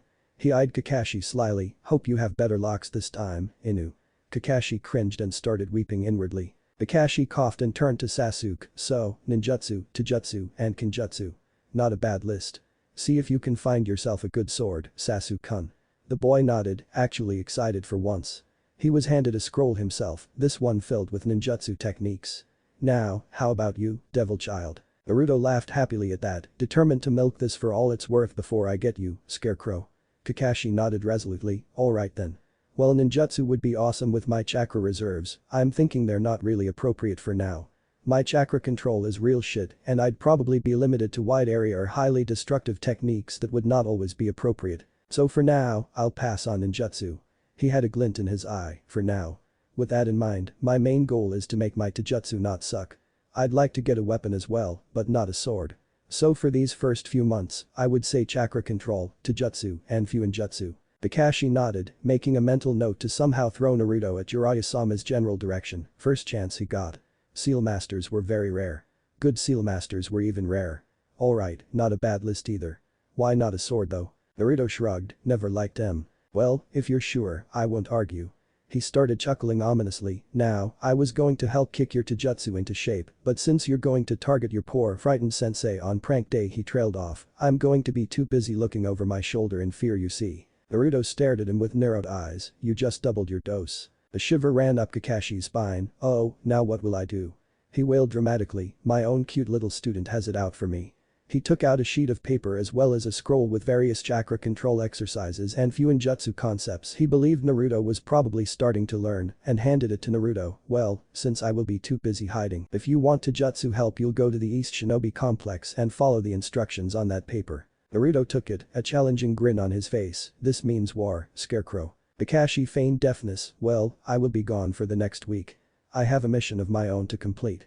By next week, I expect you all to be fully capable of tree walking for hours if need be. Additionally, I expect you to be on at least a third technique in your scrolls. If you can water walk as well, you'll be rewarded. He smiled, so with that, I'll see you cute little Jenin next week. Jana. He vanished in a puff of smoke. Naruto held back a yawn as he reached the location the sheet of paper Kakashi gave him had specified. It was 4 am, and even he felt the urge to yawn at that ungodly hour. But no sense in wasting the day, so he had roughly 100 clones at home, working on the Fuinjutsu principles taught by the scroll Kakashi had given him, and a further 200 clones at Training Ground 7 working on tree climbing. They also had the order to proceed to water walking, which was also in the scroll Kakashi had given him, this time on the control side of things, if they started being able to do acrobatics on the trees without slipping, even if they weren't concentrating. He suspected that wouldn't happen today, but it was worth a shot. He read the paper one last time and sighed. He could be a clown at times. He knew this and accepted it. But even he was embarrassed to have to do this. I'm going to kill that damn scarecrow. He ran a hand down his face, but steeled himself nonetheless. Taking a deep breath, he cupped his hands around his mouth and shouted at the top of his lungs, "Oh dear. The flames of my youth have been extinguished. Whatever shall I do?" He dropped his hands to his side and dipped his head, completely embarrassed. Thankfully, it appeared that no one was around, or at least not awake. He waited a couple of seconds before turning and beginning to walk away from the complex, vowing to get his revenge. He'd made 3 steps when he heard a surge behind him and a cry of youth. Dust exploded behind him and he was forced to cover his eyes as he whirled around. Coughing, he waved away the dust before going bug-eyed at the sight before him. It was a man. Or perhaps a thing. He shook slightly in fear. It was wearing a skin-tight lime green unitard with his red-clothed hit-aid acting as a belt. He had a standard Jonin flak jacket unzipped over his green ensemble and striped orange leg warmers. Blue ninja sandals finished off the look. He was lightly tanned and had his deep black hair in a bowl cut, but it was his eyebrows that terrified Naruto. They were thick like caterpillars. He swore he saw them moving. "Oh Kami. Are those things alive?" he yelped. The man laughed boisterously. "Are you the poor individual who has had his flames of youth extinguished?" He boomed energetically with a thumbs up and a pinching, blinding smile full of sparkly white teeth. Naruto's eye twitched. So uncool. "Ah, I just did what this note told me to do. My scarecrow of a sensei sent me." Naruto deadpanned. "Oh ho." The green thing said, "So my eternal rival has sent you to me?" Naruto blinked. Eternal rival.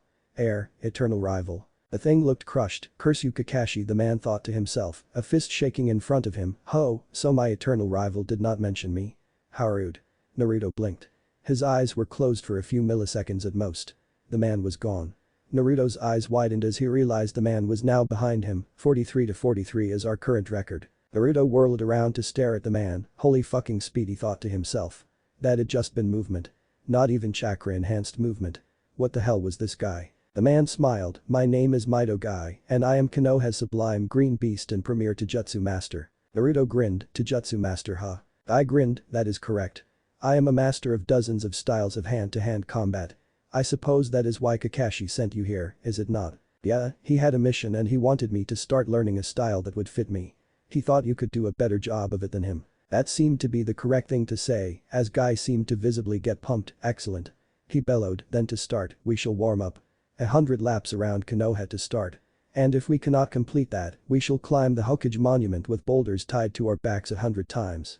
And if we cannot do that, we shall run to the Valley of the End and back on our hands." Naruto listened as the challenges got progressively worse in a growing mixture of disbelief and excitement.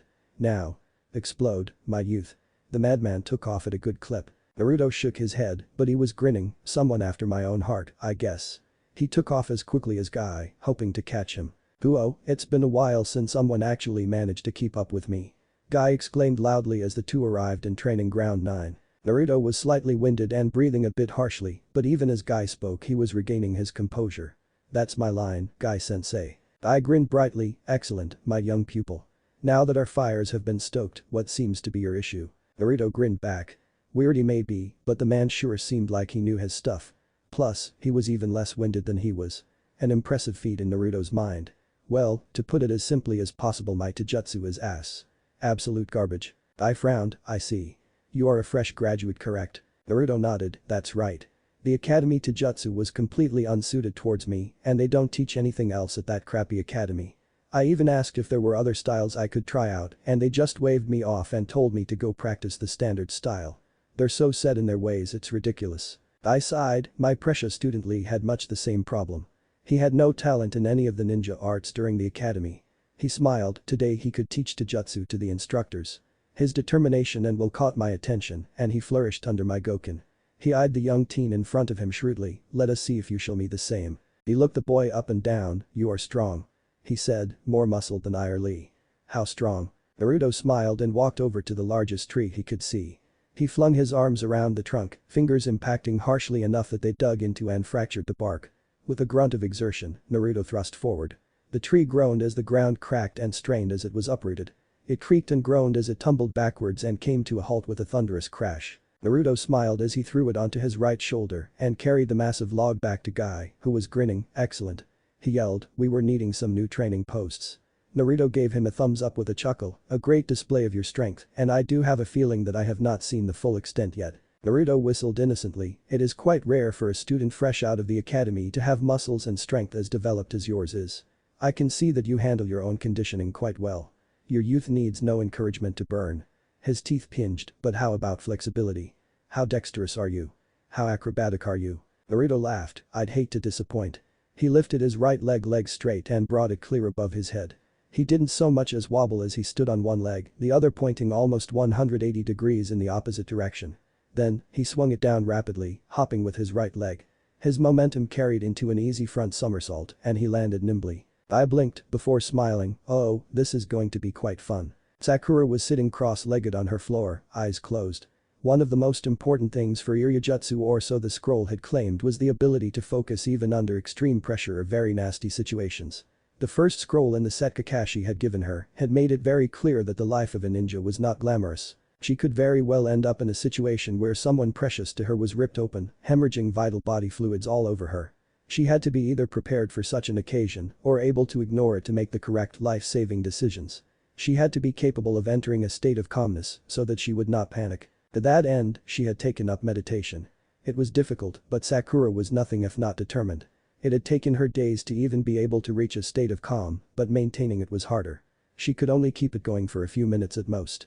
She was used to success in matters of the mind, and her earlier failures had frustrated her. But she had succeeded, if barely. She smiled as she opened her eyes slowly, before they widened drastically and she jumped to her feet. She was not in her room. Frankly, she was not even in a house, much less her house. She was in a field. A field filled with flowers and, as she turned and looked, a single giant sakura tree in full bloom. It was really quite beautiful, she marveled. The skies were clear, not a cloud in them, and the sun was shining brightly. It did nothing to ease Sakura's confusion. Where am I? She whispered. Where do you think you are? A voice called back, causing her to stiffen. She whipped her attention to the sakura tree and called out, who are you? Show yourself. A giggle reached her ears as she saw a figure step out from the tree's shadow. Sakura gasped. It was her. But how? She was standing right there. She scrutinized the figure sharply and realized a few things. She looked just like her except older. Not by much, just a few years. But she was taller, her figure more developed. Her eyes were a darker green. She was wearing a pure white kimono that showed far more skin than Sakura herself would ever dare to show. And her smile. It was much more vicious. Sakura licked her lips and shifted back slightly. Who are you? The older Sakura smirked. Why, I am Harino Sakura, of course. She said primly, taking a slightly mocking curtsy and giggling a bit. Sakura bit back a snarl, I'm Sakura. The older figure looked surprised. Oh, and that means I cannot be Sakura as well. Does that mean you don't like what I've done to the place? She asked innocently, a pout on her full lips. Sakura swallowed and backed away slightly, blinking for the barest of moments. She yelped and jumped back, finding the older her was now merely a foot away, smiling proudly. She ran a finger down her younger self's face, gently, I am you, Sakura-chan. Her hand cupped her chin, bringing her face up to look her older self in the eye. I am everything you wish you could be. She whispered. Her older self let go of her chin and twirled away, kimono fluttering as well. I am every thought you repress. Her older self stated, I am every action you wish you could take. I am the part of you that wants to get down and dirty. I am the part of you that wishes to take. I am your confidence. Your strength. Your desires. I am the part of you that you ignore, she hissed, because you fear what other would think of you. But make no mistake, I am part of you. She smiled, licking her lips, and I want out. Sakura gasped, boo, but you can't hide behind a mask forever, Sakura-chan. She sang, nor can you repress yourself forever. She dropped to her knees, taking the younger girl's hands. We are meant to be partners, Sakura-chan. She whispered passionately, two sides of the same coin. Yet you hide me from the world as if I'm dirty. Tears began leaking from Sakura's eyes. I'm afraid. She wailed, afraid that I will never be like you. But you will be. Her older self grinned up at her, holding up a hand, just waiting for her younger self to take it. I'm here, aren't I? Sakura's fingers entwined with her older self's fingers. She smiled, tears still falling. Yes, you are. Sakura's eyes opened, her eyes as a darker green than usual. Her room was just as she'd left it, but she was not the same Sakura who had closed her eyes. She sprang to her feet, showing more acrobatics than usual. She smiled and clenched her fist, feeling much more power coiled inside her muscles than usual. Her chakra also felt stronger and more chaotic. There was more of it and it wasn't under her usual precise control. She clenched a fist with a grin, the boys are sure in for a surprise. She said slyly to the empty house. She closed her eyes, shifting. It took her a while, 15 seconds total, but when she opened them, her eyes once more were the lighter green she had been born with. Her chakra was once again calm and she was weaker. But despite that fact, she knew she was more than she had been even that morning. Yes, they are. She opened her hand, smiling brightly. Yes, they are. Sasuke was sitting Caesar, praying in front of the graves of his parents and grandparents. An incense stick had been lit and a lone tear had trickled down Sasuke's face. I miss you mom, dad, grandpa, he sighed and wiped at his face. He bowed down, Itachi won't get away with what he did. He swore. He got to his feet, left hand grabbing at a new item. It was a long, lacquered wooden piece of wood, colored a blood red. Grasping it firmly in both hands, he slid them apart. A gleaming silver blade slowly appeared as the wood separated. He examined the sword polished to a mirror's sheen and then clapped it shut once more. It was a Chikudo. He turned to his grandmother's grave. I will take good care of your blade, grandmother. Rest easy, my family. He turned and walked away, determination and hatred consuming his being. The wind blew, tossing dried up leaves around the yard as Sasuke slid the door shut. Are you really serious about this? Hurry up and teach me. The shirtless and impatient Naruto roared at the old pervert supposed to be teaching him. The man in question turned from his research with an annoyed frown. Kids these days, he mumbled. Before that, do you remember what we talked about yesterday? About the blue and red chakra? Naruto paused and sat on his haunches. Yeah, that actually seemed important when you talked about it yesterday, so I spent a while thinking about it, Tobeo. He frowned. It's that dumb fox's chakra, isn't it? Jiraiya twitched. Oh great, he has a verbal tic too, he thought in exasperation. Oh ho Brad, I'm surprised. I didn't think you would have figured that out by yourself. Naruto twitched this time, but Jiraiya kept talking before he could yell out. You said that when you used it, you felt incredibly powerful, didn't you? Naruto crossed his fingers behind his head as he was prone to do. Yeah, but I don't like using it. Jiraiya's chin slipped off his hand a bit at that. According to Sakura-chan, I've used that chakra twice and I couldn't remember much about what happened either time. I didn't even realize I had used it against that snake bastard until I asked Sakura-chan about it yesterday. He has problems with his memory when using Kyuubi. That might cause problems, Jiraiya thought. Well kid, that's probably because you've been using it unconsciously every time you've done it. Using it yourself by choice will probably make that little side effect go away.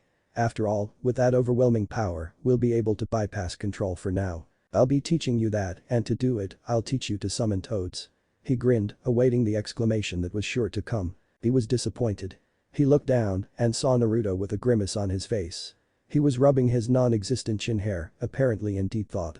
In reality, Naruto was remembering something that had happened right after he had graduated from the academy. If you want the Hokage title, beat me first. He remembered throwing that line at Konohamaru, and shortly after defeating Abisu, if you want the Hokage title there ain't going to be any shortcuts. Naruto chuckled to himself. If I did as this old pervert wants me to do, I'd be just as Konohamaru used to be.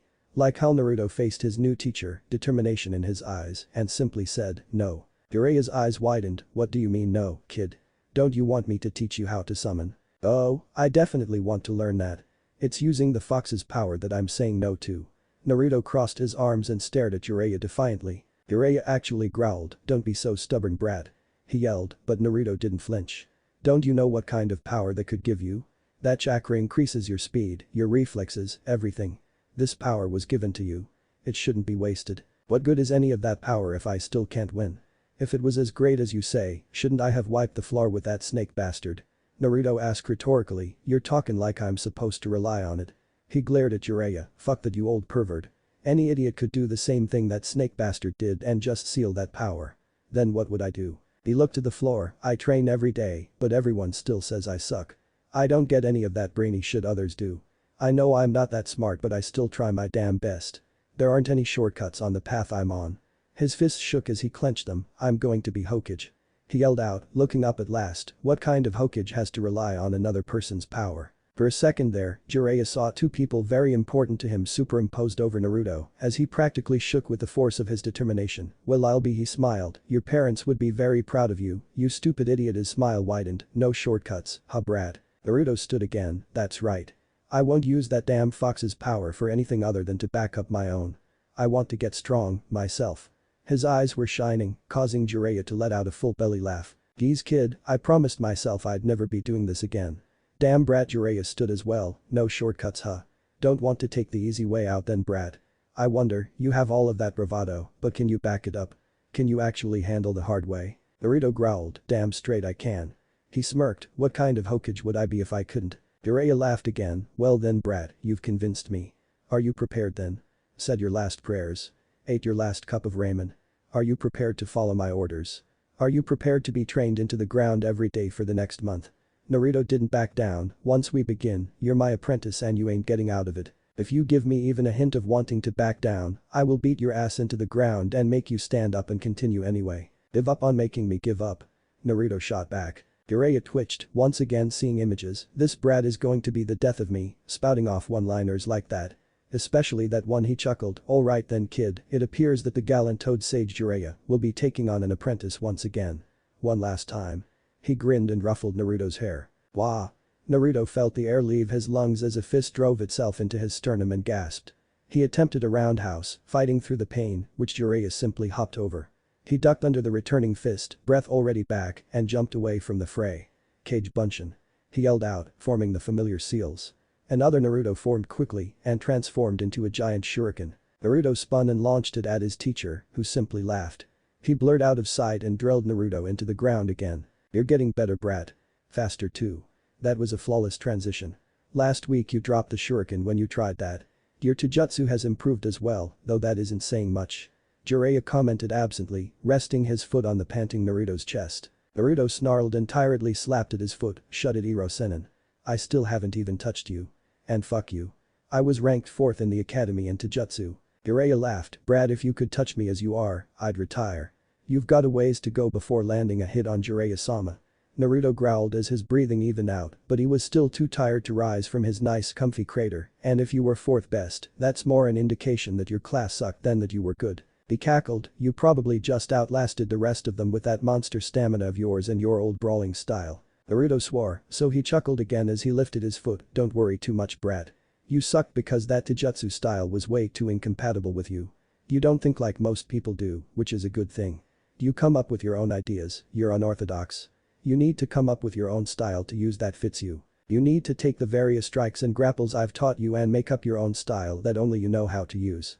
Too many people can expect what's coming from rigid styles like the Jiken you're facing in the finals." Naruto nodded tiredly. "Ha, I know Iro-senin. I was thinking about something really acrobatic, but with a lot of power behind it." He grimaced slightly. "Hell, those limb breakers you showed me were nasty too." Jiraiya nodded. "That would seem to fit your seemingly boundless energy. Plus, moving in that way is unpredictable in my experience. I once fought someone who avoided 2 fireballs by doing a butterfly twist in between them and kicking me in the teeth. Knocked one of them out too." He scowled as he rubbed his left cheek. "Haha. You got nailed."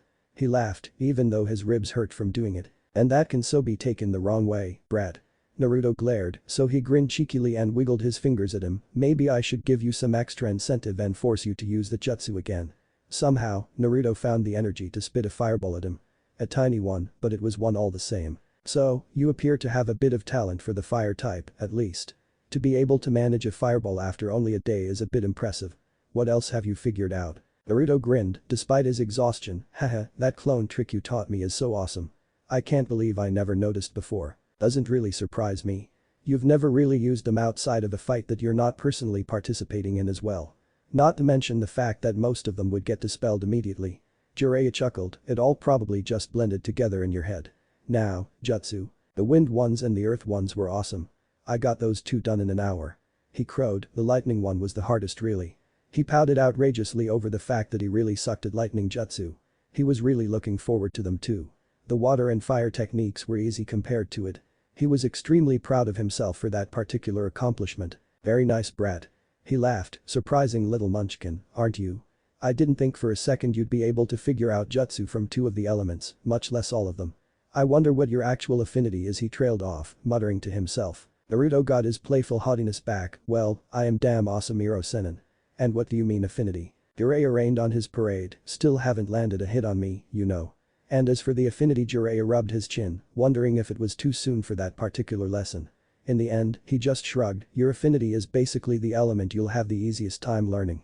It's the element your chakra naturally wants to transform into. Naruto had that glint in his eye, making Jiraiya's smirk widen. He would enjoy bursting that bubble. Well, it's nearing the end of the day, so you know what that means. Jiraiya sing-songed and Naruto predictably groaned but dragged himself slowly into a slumped-over cross-legged sitting position anyway. Jiraiya mimicked him with much more grace and ease and did a hand seal. A small square of earth rose up underneath the both of them and then shot into the air on a ridiculously long, sharpened spike. The square slabs were balancing perilously on the spikes and true to their experience levels, Jiraiya's was completely still while Naruto's was wobbling madly as he tried to balance himself. I still don't know what this stupid exercise is for. Naruto grumbled as he tried to steady his slab. Idiot. This is going to teach you patience, balance, and finesse. All things you sorely need. I'm not going to waste a month of research training you just so you can get pissed off and bum rush a Hokage. All of that wild energy you have can be bad for you if you don't know how to control it and if you don't know when it's the wrong time to use it. Any wrong move here will send you hurtling to the ground like that. Jiraiya sighed as Naruto fell once again. He winced at the loud crash and the scream of pain as Naruto hit the floor. The pain? Naruto howled, I think I can taste my right lung. His crater was quite large. Jiraiya rolled his eyes, don't be such a baby and get back up here. Another slab started growing from the rock provided by the spike. Jiraiya grabbed it and held it firmly in his right hand. Naruto groaned piteously and slowly tried to sit up. Despite his bone-weary tiredness, he soldiered to his feet and crawled his way up the spike until he reached the top. Jiraiya held up a slab and Naruto jumped on it and sat. Jiraiya, showing his great strength, moved Naruto and balanced him one-handed. Naruto mumbled as he tried to get his slab steady once again, wobbling less this time. As I was saying before your little accident, Jiraiya chuckled at Naruto's glare, one wrong move will send you to the ground. Remember brat, this is supposed to relax you. This is our way of unwinding and letting our tired bodies rest after a long tiring day. Now let's meditate. Naruto sighed but closed his eyes and tried to calm his breathing and his movements as Jiraiya instructed. He felt the wobbles stop after a while, for the most part, and tried to relax. Jiraiya simply watched with a smile before doing the same but concentrating on the feeling of nature, unlike his student. This was training for him too.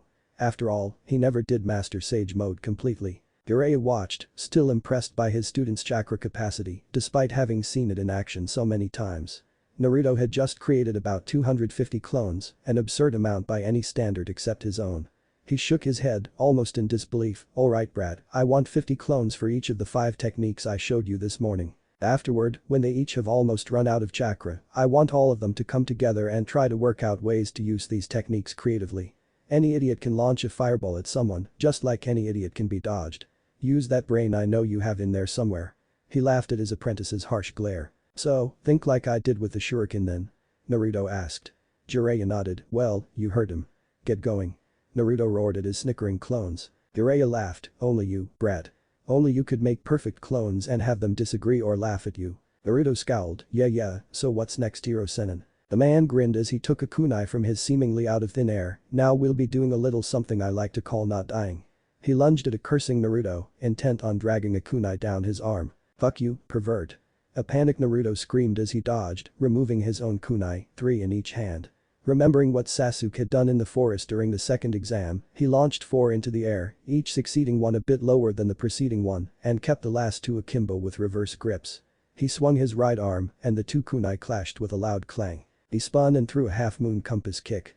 Chakra flared, and the first falling kunai attached itself to the sole of his still-moving foot, extending his range and deadliness a bit. Jiraiya's eyes widened as he dodged, you crazy brat. He roared with laughter as Naruto caught the second kunai with his hand as he was spinning back up and swiped it at Jiraiya's throat. Jiraiya simply jumped back out of range and swore when Naruto did another compass and allowed the kunai to detach from his foot, launching it at him with the aid of momentum. Jiraiya knocked it into the air as the third kunai fell and stuck fast to his newly vacant foot. He took out a second kunai with a grin as Naruto flipped to a standing position and sprang at him with a battle cry. Now that's more like it. He roared as he dove back into the fray, taking the offensive and increasing his speed to deal with Naruto's unorthodox idea. Naruto threw one of the ones in his hand, which Jiraiya dodged this time, rather than parrying. He caught another and jumped, catching the fifth kunai and spinning it like a saw blade in an attempt to catch Jiraiya unaware. He wasn't that lucky and Jiraiya got through his technique and punted him in the chest. He fell, but even then, he launched the kunai on his left foot like a rocket through his chakra and backhand spring to his feet. He jumped and front flipped forward to catch the last kunai and try to slash Jiraiya. Naruto's eyes widened in horror as his foot missed the spinning weapon. This was the first time he had ever put this idea into action and, due to his inexperience, he had fumbled. The kunai continued on its downward journey and just barely missed out on giving him a haircut. As he sailed past the side-stepping Jiraiya, he, for the umpteenth time, felt the two vertical pieces of Jiraiya's jeta dig into his belly as he was stomped into the ground. He croaked out in pain as the air left his lungs and spittle flew from his mouth. Jiraiya shook his head bemusedly. "That was a good idea, brat. A really good idea. If you were faster or more experienced with that unorthodox style, you might have actually nicked me." He started to laugh uproariously, and to make things even better, I've seen someone who had a pretty similar idea back in the Third Great War and he was a goddamn master at it. Naruto started to grin back at his master. "I wonder if he'd be mad if you jacked his style." He took his foot off Naruto's gut and stopped laughing abruptly. "Just don't start finding a fondness for rap, or I'll end you." A week had passed since Jiraiya had taken on his latest apprentice, and the brat had improved by several orders of magnitude under his tutelage. "Man, that brat Kakashi sure has no eye for talent," he commented absently to the shaking Naruto. Why was Naruto shaking? Well, it probably had something to do with the wildly sparking chakra keeping him off of the needle he was balancing on top of by one finger. "Screw you and your damn chakra exercises, Iro Senin." The clearing shook as hundreds of voices belonging to one brat roared out. "This wouldn't be so damn bad if we weren't upside down." Jiraiya laughed, easily keeping himself balanced on a simple, and more importantly stable half-inch ball of chakra, which was what Naruto was working towards. "What's wrong, brat? Can't take the heat." Oh, and it should be mentioned that the needles were directly over a bed of red-hot coals. One of the Naruto right next to Jiraiya started to wobble, chakra sparked wildly before sputtering out, making the needle stab his finger and his body fall into the coals. "Fuck." Jiraiya cackled. "Suck it up, brat. With your dumb ass somehow fucking tripling your chakra capacity in the past week, we're going to need to get even stupider with these control exercises. How the hell did you manage to not double, but triple your capacity in a week? Do you have any idea how many shinobi would kill to be able to do that? The scarecrow would probably rip out his sharingan and hand it to you for that." Naruto grumbled as he wobbled on his needle. "Fat lot of good that's doing me. I don't see that bastard needing to do this shit. Quit your belly aching. You need chakra control to learn the move I'm planning on starting you off on. It was made by the Yondaime, you know." He grinned, knowing that would light a fire under his apprentice's ass. Oh wait, that was just the actual fire under his ass. Naruto's drop jaw was the cherry on top as he wobbled precariously and tipped over. "Motherfucker." Jiraiya laughed uproariously. Jiraiya would never admit this to his apprentice, but he was honestly, legitimately impressed. What had started as him merely humoring the boy's interest in nature transformation had turned into something else entirely. "Kid, if I hadn't seen it I wouldn't have believed it." Over the past 2 weeks he'd watched as Naruto smashed through every single lofty aspiration the sage had for him with nothing but sheer force of will. And armies of shadow clones. Can't forget those. They had started with wind after testing the boy's affinity. It was a pretty rare one and he'd needed to enlist outside help on that one. He knew nothing of how to properly transform wind chakra. He and Asuma had both warned Naruto, all 500 of him, that he was better off focusing his attention on other things. He only had a month to prepare after all, and there were other things he could be working on that would give him more bang for his buck. But Naruto had gotten that stubborn glint in his eye that Jiraiya recognized so well, and so he waved the group of clones off with a groan. Jiraiya had gotten the more advanced exercises from Asuma and then said his goodbye to the bearded Jonin. He had then resumed his second favorite pastime, beating the holy hell out of his favorite brat. Later that same night, Naruto had split a leaf in half with only his chakra with that shit-eating grin of his almost splitting his face in half, and Jiraiya had been forced to eat his words. Naruto had smirked up at him. "It's a waste of time," he said. "You're never going to get anywhere near proficient with it in time for the exams," he said. Yeah. Jiraiya had tried waving him away to deflate his head, but Naruto had seen through his act easily enough. And 2 days later when Naruto had split a waterfall, Jiraiya had gotten his own glint. No one who had ever known the Kage Bunshin had even close to the amount of chakra Naruto did, and Jiraiya hadn't quite realized the implications until then. Previously, he'd had Naruto practicing things that were difficult but possible to learn in a relatively short amount of time.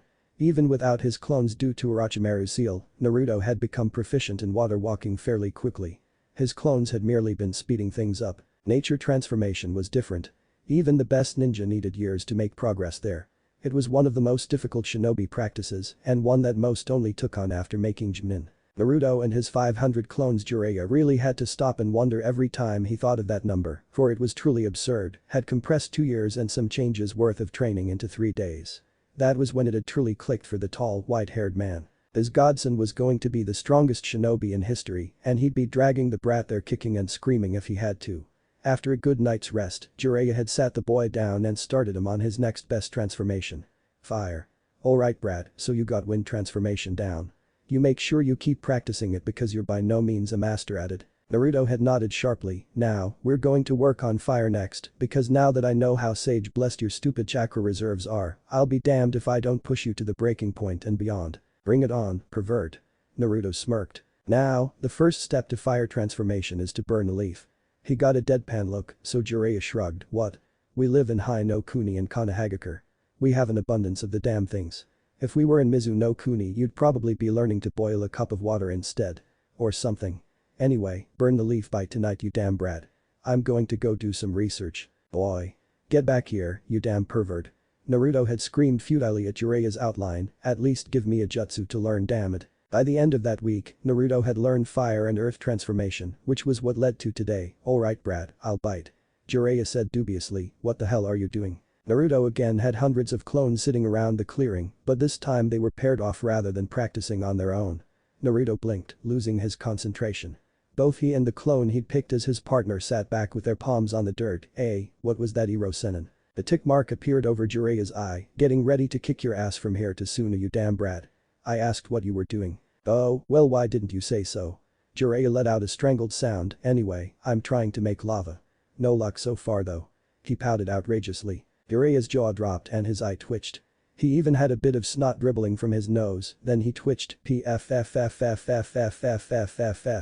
Jiraiya started sputtering before he burst out into hysterical laughter. Boy what's the big deal you pervert? And stop getting your damn spit on me. Naruto wiped his face after Jiraiya accidentally sprayed him. How can I not laugh? Jiraiya jeered, now I know you're wasting your time. Come on, brat, we have better things to do. What do you mean? Naruto asked indignantly. Haku could make ice. Jiraiya had heard that name a time or two from his godson. Apparently the too pretty to be allowed boy and hadn't that thrown Jiraiya into hysterics. Naruto had to very firmly assure his unknown godfather that he was not gay, and upon seeing a henge of the boy, Jiraiya had to admit it was a very convincing trap he'd met on his ill-fated mission to Wave, had very much impressed his godson. Either way, Jiraiya shook his head, he was born with the ability, you idiot. Combining two different natures into one new one is the stuff of bloodlines, kid. Haku had a Kekkei Genkai. You told me that yourself when you told me that story. Someone had to have figured it out first, right? The first Hokage had Mokuton, but none of the rest of his family could use it. Naruto said reasonably. Jiraiya opened his mouth and raised his finger. Then his finger curled forward and he closed his mouth, frowning. He pursed his lips back and forth in contemplation. You may have a point there, brat. He shrugged, well, if you make it, all it means is that I'm an awesome sensei. Wahahaha. He laughed with his fists at his hips like an idiot. Naruto snorted, stupid Iro-senin. Jiraiya stopped clowning around. Anyway, I'll leave you at it for now. We start sparring in an hour. Naruto collapsed backwards, panting. Even his legendary chakra reserves had taken a cannon to the head at this point. There were just 5 days left until the Chunin exam finals, and Naruto had made it no closer to combining his earth and fire chakra into lava than he had been on that first day. Even he was being forced to consider the possibility that Iro-senin was right. He closed his eyes in sheer frustration as he lay spread eagle in the clearing. What in the hell does it take to get a breakthrough, goddammit? You're doing it wrong. Naruto's eyes popped open with a strangled gasp. The first thing he noticed was that the sky had gone from bright blue to not a sky in about 3 seconds. The second thing he noticed was that he was not laying down, but floating. What? He leapt to his feet, taking note of the large gate in front of him. His eyes widened as he took note of the paper seal on the center of the double gate doors. And then 2 massive burning red eyes opened themselves behind the bars. Naruto sucked in air in shock. The eyes made way for a massive muzzle as red-orange fur became visible. Its torso and especially its arms and hands were surprisingly human-like. 9 tails waved behind it as a veritable miasma of power cloaked it. It grinned, so, we meet at last, kid. Hyubi. Naruto said, his eyes still wide. He blinked and shook his head, what did you say? The great fox lay down with its head on its arms. I said you've been doing it wrong, kid. You're not going to get anywhere like that. What do you mean? Naruto asked, surprisingly calm for the situation. But he wasn't feeling threatened. There was the gate between them, not to mention the fact that the fox didn't seem to be making any threatening moves. The fox snorted, all you've been doing is mixing earth and fire. It chuffed, all you've been doing is smashing fire and earth together separately. Good training for them, but not your goal. You haven't been trying to make lava. Naruto blinked, rather nonplussed. I don't remember a command of lava being a part of your stories. How do you know? Kyuubi snorted, they weren't. I had no interest in the elements. That was the purview of my idiot little brother. But I saw him practicing it more than enough times to get the gist of what he was doing back then. The fox smirked, its teeth gleaming, it would amuse me more than a small bit to have something to rub in his nose. The fox gazed down at him, to create lava requires more than just smashing the two affinities together. Lava is far hotter than most fires and has a different form. It is liquid. It has flow and it bubbles with trapped gases. You must think on those qualities, kid, otherwise you'll never get it. Little brother? Naruto exclaimed, having gotten a bit stuck on that point. The fox rolled its eyes, yes you idiot. It said condescendingly, I am but one of 9. The strongest to be sure, but I am not alone. You've met the runt of the litter already. He's sealed inside the Redeed who looks like he hasn't slept a day in his life. Naruto's jaw unhinged, all the information I gave you, and that was what you focused on. Why me? The fox bemoaned. Oi. Naruto exclaimed indignantly, pointing at the fox who summarily ignored him. Naruto made a tiny splash, glaring heatedly at the cage. He pursed his lips in irritation before deciding to return the favor. He took a breath and centered himself. In here, apparently inside his own head, or perhaps his seal, it felt easier to feel his chakra. He started off by doing what he had been doing outside. You're doing it again. The fox pointed out lazily. I know. Naruto snapped, it's easier to feel my chakra in here for some reason. I'm feeling it out for what I've been doing wrong. Touchy. The fox smirked, egging the brat on. Surprisingly, Naruto didn't take the bait. He closed his eyes again and started molding Doton in his left hand and Katen on his right. When he clapped them together, he urged them to mix. Better, brat. But you shouldn't necessarily mix them in equal amounts. Your fire chakra needs to be much hotter than that and you need more quantity on the earth. Remember the qualities of lava. You can't stop it. It'll melt anything in its path. An unstoppable march. You can only use its liquid nature against itself by diverting it. Finally, it was as if something had clicked inside Naruto's head. He started shunting much more chakra to his left hand while he shunted more power into his right, compressing so that it burned so much hotter. The chakra started to feel different in his hands. His eyes snapped open as he shunted the chakra from his hands into his torso and hunched over as he spat out a blisteringly hot wave of magma. Heh, not bad, kid. The fox started to laugh, take that Son Gok. I did it. Naruto exclaimed in shock, why was that so easy after you helped me figure it out? The fox settled down, there are very few bloodlines around that are true Kekkei Genkai. Your village holds 2 of them, the Byakugan you will be facing as well as that thrice damned Sharingan. You were right when you told the pervert that someone had to have figured out how to use elemental bloodlines, though your reasoning with the Mokuton was off. That one is special amongst the elements. It chuckled, most elemental Kekkei Genkai started off as a single person figuring out something new. Something innovative that gave them an edge. That person kept the secrets to themselves, telling no one but their immediate family and usually only their offspring at that. Their children would learn after hard effort and pass it on to the next generation. And then the next. And then the next. Over time, that family's chakra would start naturally leaning towards that special element to the point where the children no longer needed to be taught. It became as instinctual as the need to breathe for them. And because the secrets were never shared outside the clan, the myth was born that they were impossible to learn. The fact that not even that damn Sharingan could copy them only added to that legend. As I said, it takes more than just smashing 2 elements together. I don't understand. Naruto confessed, you attacked Konoha. Every story of you said that you tried to destroy us.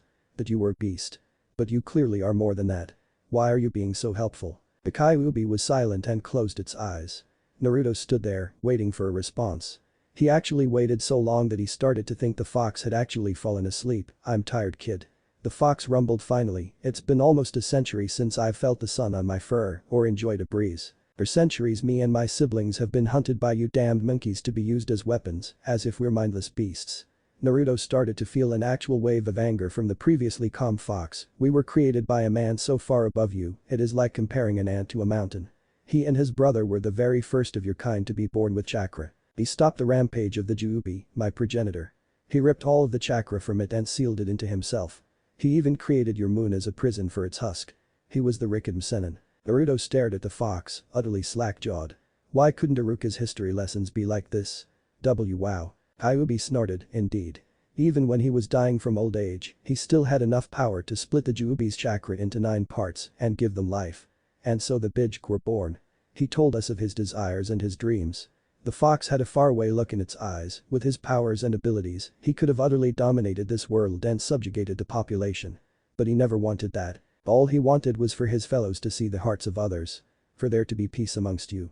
To that end, he began spreading chakra amongst you and teaching you his philosophy, Ninshk. He wanted you all to see and feel each other's hearts.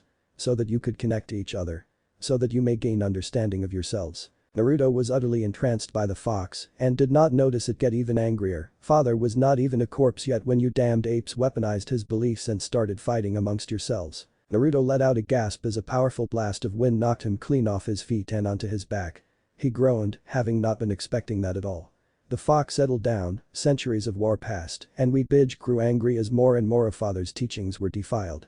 Anger turned to hate and disgust for your damned race, and your constant attempts to capture us earned you no favors. All of that culminated almost 100 years ago. That cursed clan of Uchiha bastards were the second strongest clan behind the Senju. Their battles lasted decades, until 2 men were born.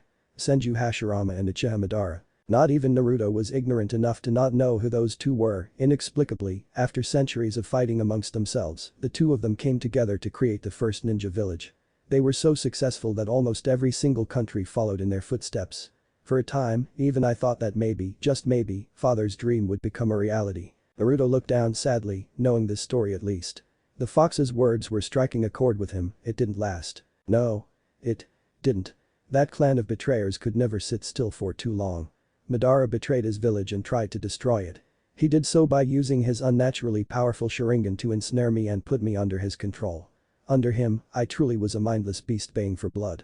We were defeated by Hashirama and I was freed from Madara's control. His chakra was soothing and it put me to sleep. It then growled so loudly that the chamber shook, but he decided with no input from anyone else that I was too dangerous to be allowed to roam free. Instead, he had his wife Uzumaki Mido seal me inside of herself. Naruto's eyes bugged out. What? He croaked. Did you think yourself the first, brat? No. You're the third. Naruto stared at it in slack-jawed disbelief. For decades I lived in utter isolation inside of her. Pitch black darkness. I saw nothing. I heard nothing. I had no one to communicate with. I was utterly alone. Naruto was trembling. He couldn't even begin to understand what the being in front of him had gone through. The words caught in his throat. My second container was in some ways better and some ways worse. When Mido was about to pass, she sealed me inside another young retarded woman. Uzumaki Kushina. Your mother. Naruto's legs gave out from under him. My mom. You knew her? The Kyuubi snorted. Knew is a strong word. I could at least see the outside world in her seal. I was no longer in pitch black isolation and she even talked to me on occasion. Perhaps if I hadn't had a stake through my chest, feet, hands, and one for each tail crucifying me against a boulder, I may even have been inclined to be civil with her. Naruto cringed, then something strange happened. The female Jinchuriki's seal weakens when she goes through childbirth. Naruto blanched, turning as white as paper. The fox didn't let him interrupt again. I learned that during my one burst of light while inside Mido.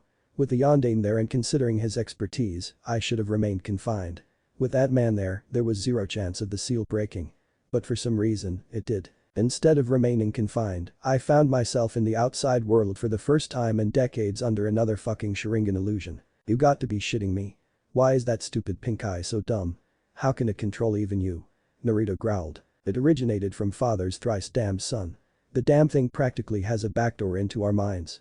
Only the strongest can overcome our will, but unfortunately, if you are that strong, there's little we can do unless someone else snaps us out of it. Kyuubi growled. The mandate I was forced to follow was simple. Destroy Konoha. Bastard. Naruto couldn't help but bite out. Your yondaime must have gotten the better of the accursed Uchiha who took control of me. He claimed to be Madara himself, but I knew better.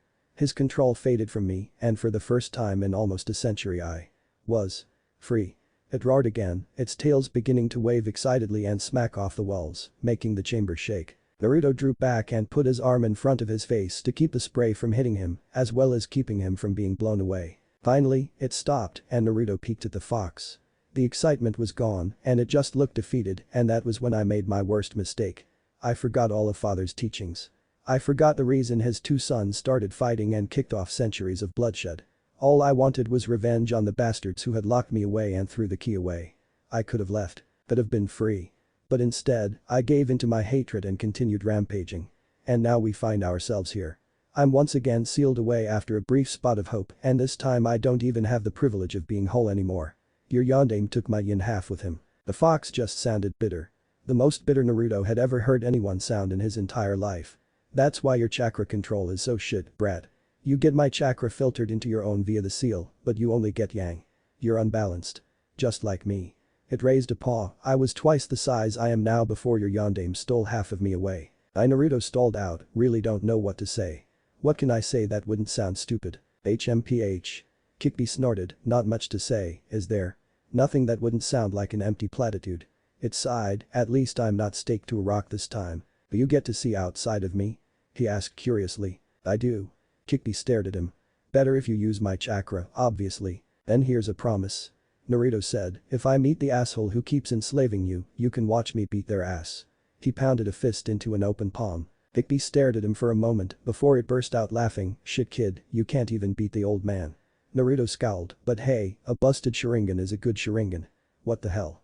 You actually manage it, and I might even start to like you. Naruto grinned, you got a name, Fox. Maybe one day you leave and earn it, brat. Jiraiya swung at Naruto's head, and the boy vanished. He reappeared behind Jiraiya, leg prepped for a kick. He swung his leg, aiming to take off Jiraiya's head, but Jiraiya copied him and slammed his Jetta into Naruto's back. Naruto was sent flying into the ground, and Jiraiya stomped on him. Getting better, brat. I almost felt the wind with that last one. Naruto grinned, and Jiraiya vanished right before Naruto exploded, ahaha, I didn't think you'd get that one so fast, brat. He absently reached behind him and caught the punch aimed at his kidney. But, I didn't say you could use ninjutsu. Slam. Naruto groaned pitifully as his back hit the floor from his mentor's throw. A few minutes later, they were balanced on top of the slabs again, but this time Naruto only wobbled minutely, even as he managed small planned movements to stretch out the kinks. Jiraiya looked on fondly, alright kid.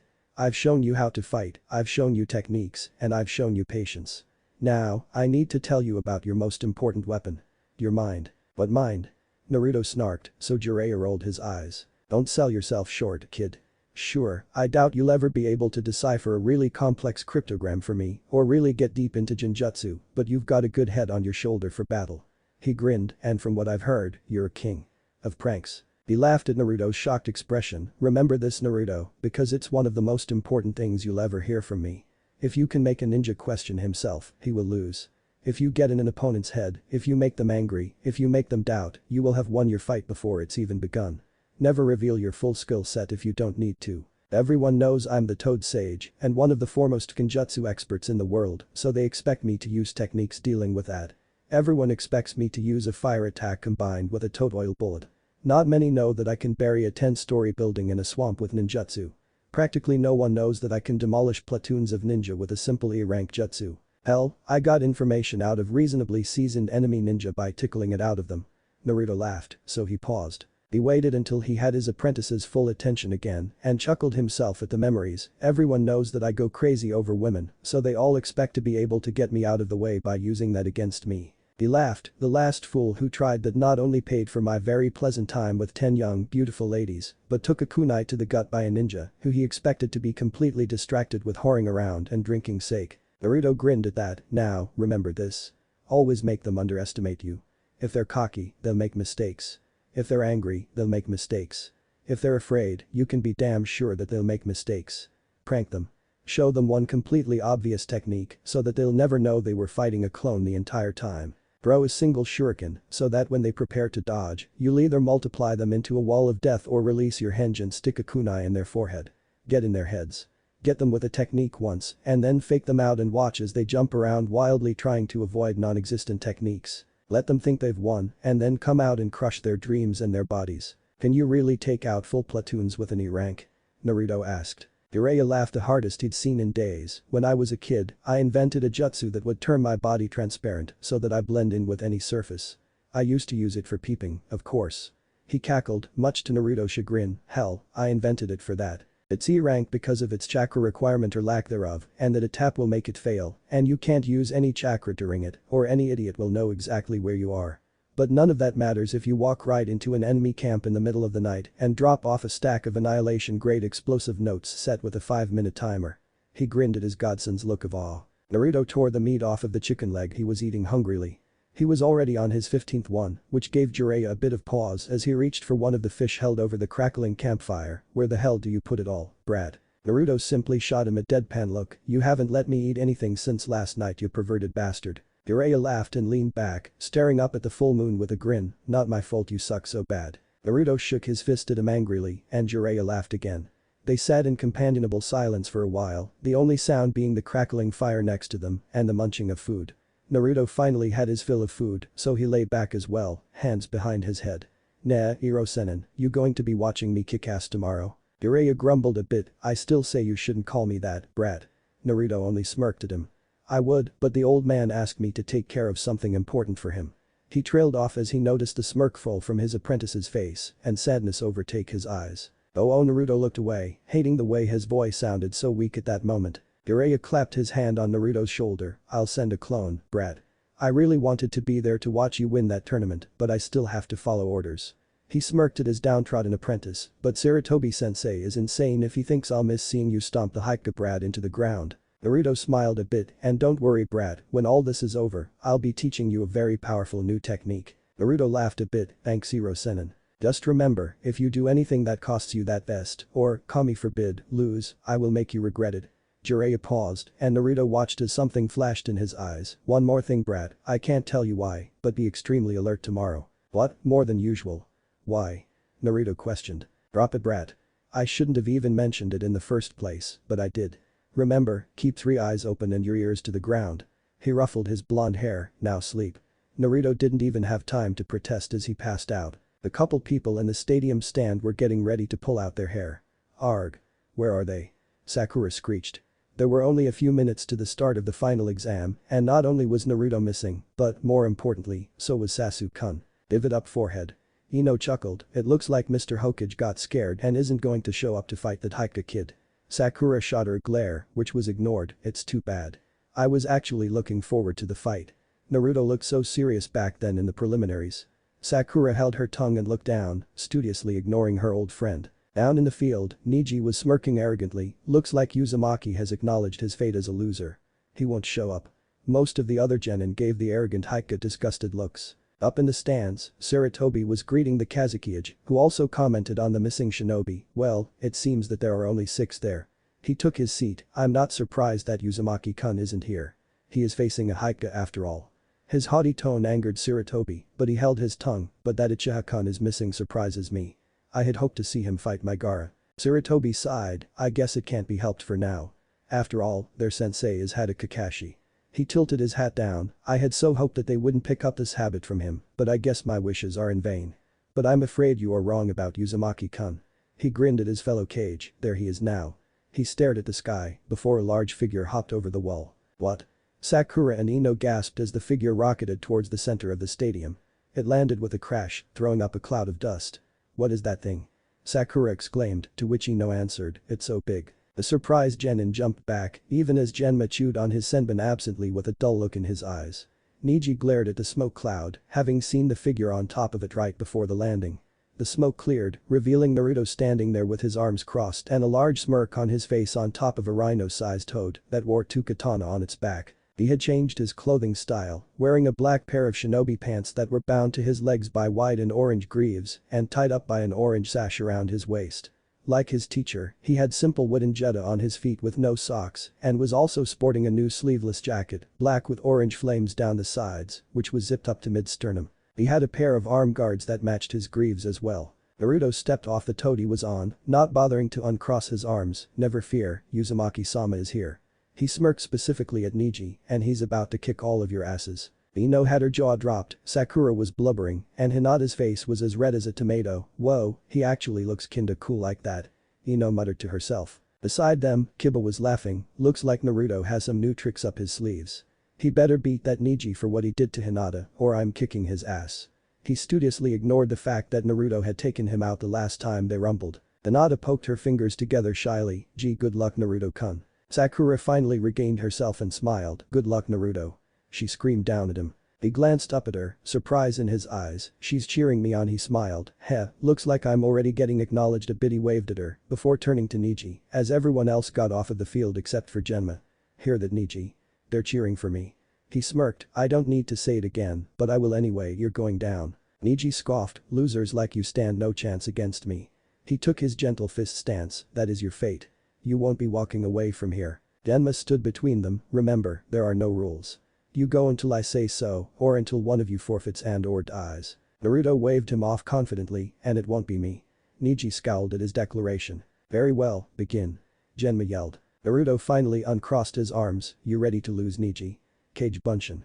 A cloud of smoke appeared, and when it cleared, all three of the Naruto standing there were holding windmill shuriken. As Genma hopped out of the way of the two Chunin hopefuls, Izumo and Kotetsu readied themselves up in the stands to take notes on the fight. Kotetsu muttered, too bad for the Uzumaki kid. Bad luck on the draw, don't you think? Izumo chuckled, perhaps, but he is clearly more confident than he used to be. Let's see if whatever he's got will be enough for a promotion. I doubt it. He was so unskilled during the preliminaries, and he barked about the same amount. Kotetsu laughed outright at the thought. His smirk was wiped off his face at Naruto's jutsu. That's a Junin level technique and he doesn't seem even a bit winded. What a surprise, Izumo said. His partner scowled, looks like he isn't as hopeless as everyone said. And he looks like he's realized that Neji should be kept at range with that taijutsu of his. I wonder if he is any good with those windmill shuriken. All of the Naruto there threw their shuriken, but one jumped high in the air to get an angle on Neji. Neji dodged them all easily. Two lodged into the stadium wall and one cut into the tree right behind Neji. Neji scoffed, fool, learn your place. Fate has decreed that I will be the victor today. He said arrogantly. Naruto laughed, fate, that's just the excuse of someone weak. Don't look down on me. Naruto yelled as the windmill behind Neji poofed into another clone. Neji's eyes widened in surprise as he quickly spun around, confidently catching the clone's outstretched leg. He wished he hadn't. Gah! He yelled as he was sent flying through the air clutching his sore hand that was almost as strong as one of Lee's kicks. He thought in pain as he dug into the ground and rolled to his feet. He shook his hand to get the feeling back into it, I got cocky trying to do that because he is a loser. I won't make the same mistake twice. He activated his Byakugan this time, so he could watch both marks and make use of his Tenketsu accuracy. Naruto grinned as he held his fists up and bounced on his 2 feet, come on, Mr. Haika-sama. Where's all that bravado now, you arrogant son of a bitch? His clones took off, rushing Neji from all sides, including the 2 that had been the other windmills until now. They closed in, fists raised when Neji started to glow and then spun. The perfectly contained spherical whirlwind sprang up at Neji's position, destroying all of the Naruto clones easily. Kaiten. Fool, you can't get through my ultimate defense. He held his hand out, taking his stance again, before the power of the Haika, all your tricks are worth. Neji was forced to dodge out of the way as an absurdly fast crackling beam of pure white lightning screamed towards him. He fell to the ground to avoid it and saw it impact the tree behind him with his Byakugan. The beam cut right through the bark like a hot knife through butter. The tree tipped as it stopped being able to support itself and started falling towards the downed Haika. Shit. He jumped to his feet and dove sideways, just barely avoiding the falling trunk. Crash. He stared in shock at Naruto, whose index and middle fingers of his right hand were outstretched in his direction and crackling with electric discharge. Raiden.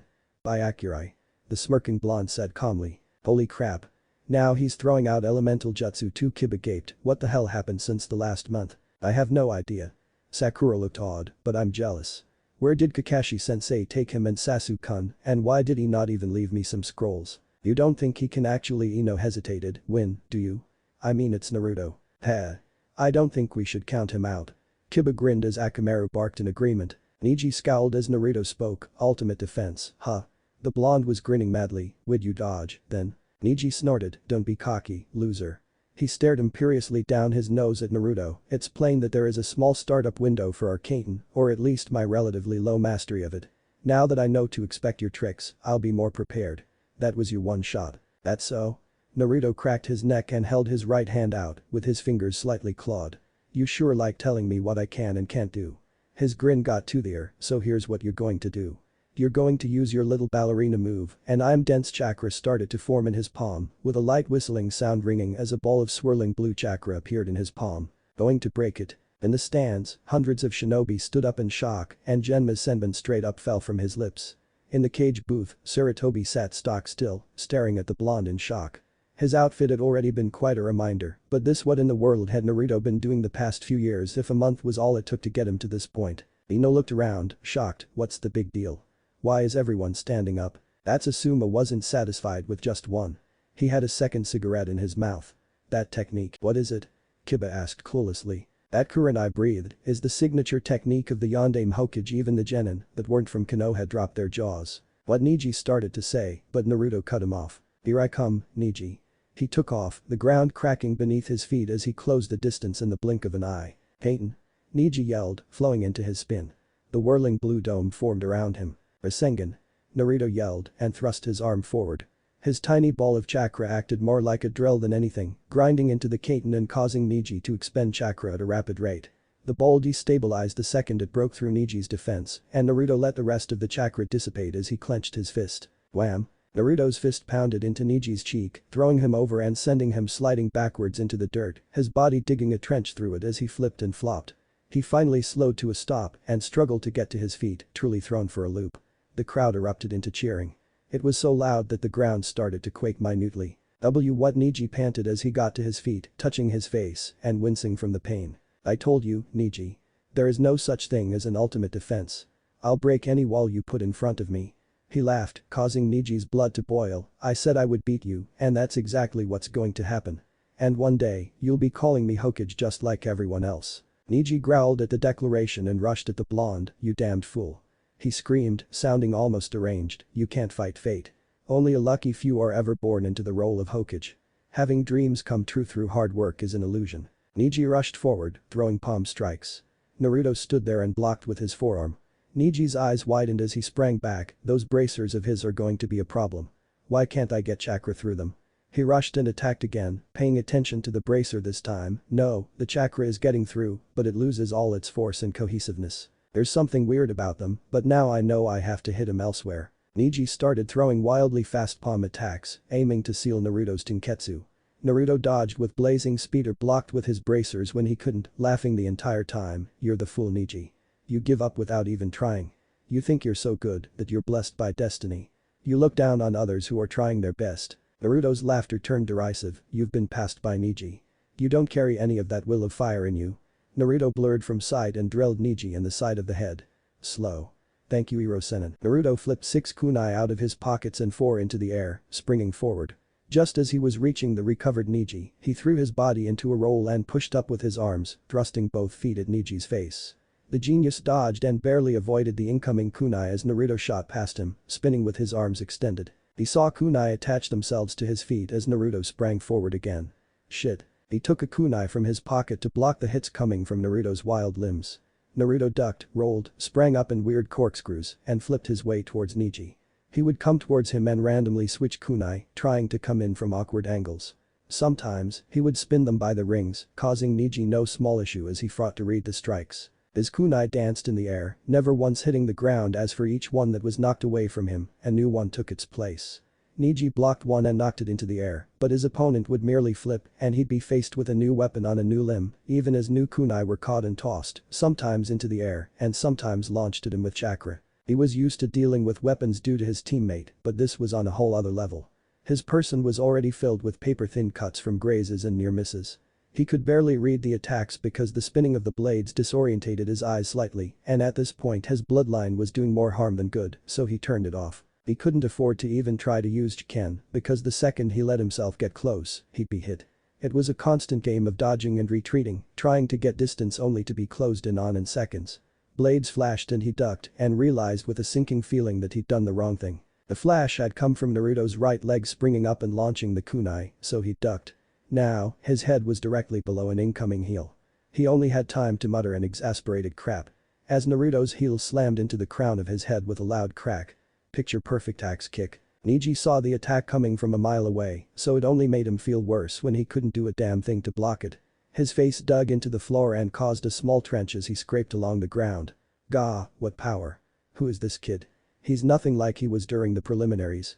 He trembled a bit as he got to his feet, panting and a little hunched over. Still, he fought through it, determined to show this nobody that he was correct, it doesn't matter. People's fates guide them through life. It is what binds us all and cages us. You can't fight fate, and fate is determined that I will win here. Up in the stands, both Izumo and Katetsu were staring in awe, holy shit.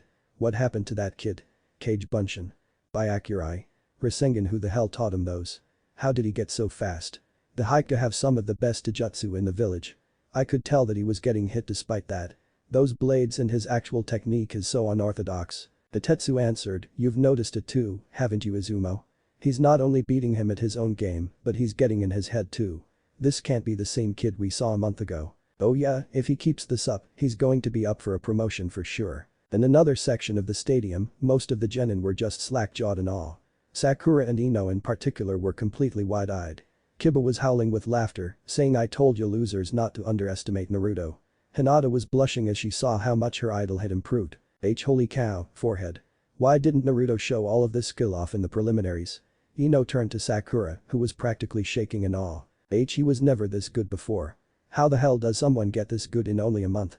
I know he wasn't hiding his strength or anything like that. It's Naruto, so how? Neji sprang forward, spinning in the air and forming a bright blue sphere around his body in an attempt to catch Naruto inside of it. Naruto evaded, mentally thanking his teacher for the past month. "Man, I really got to get Iro-sen in something nice.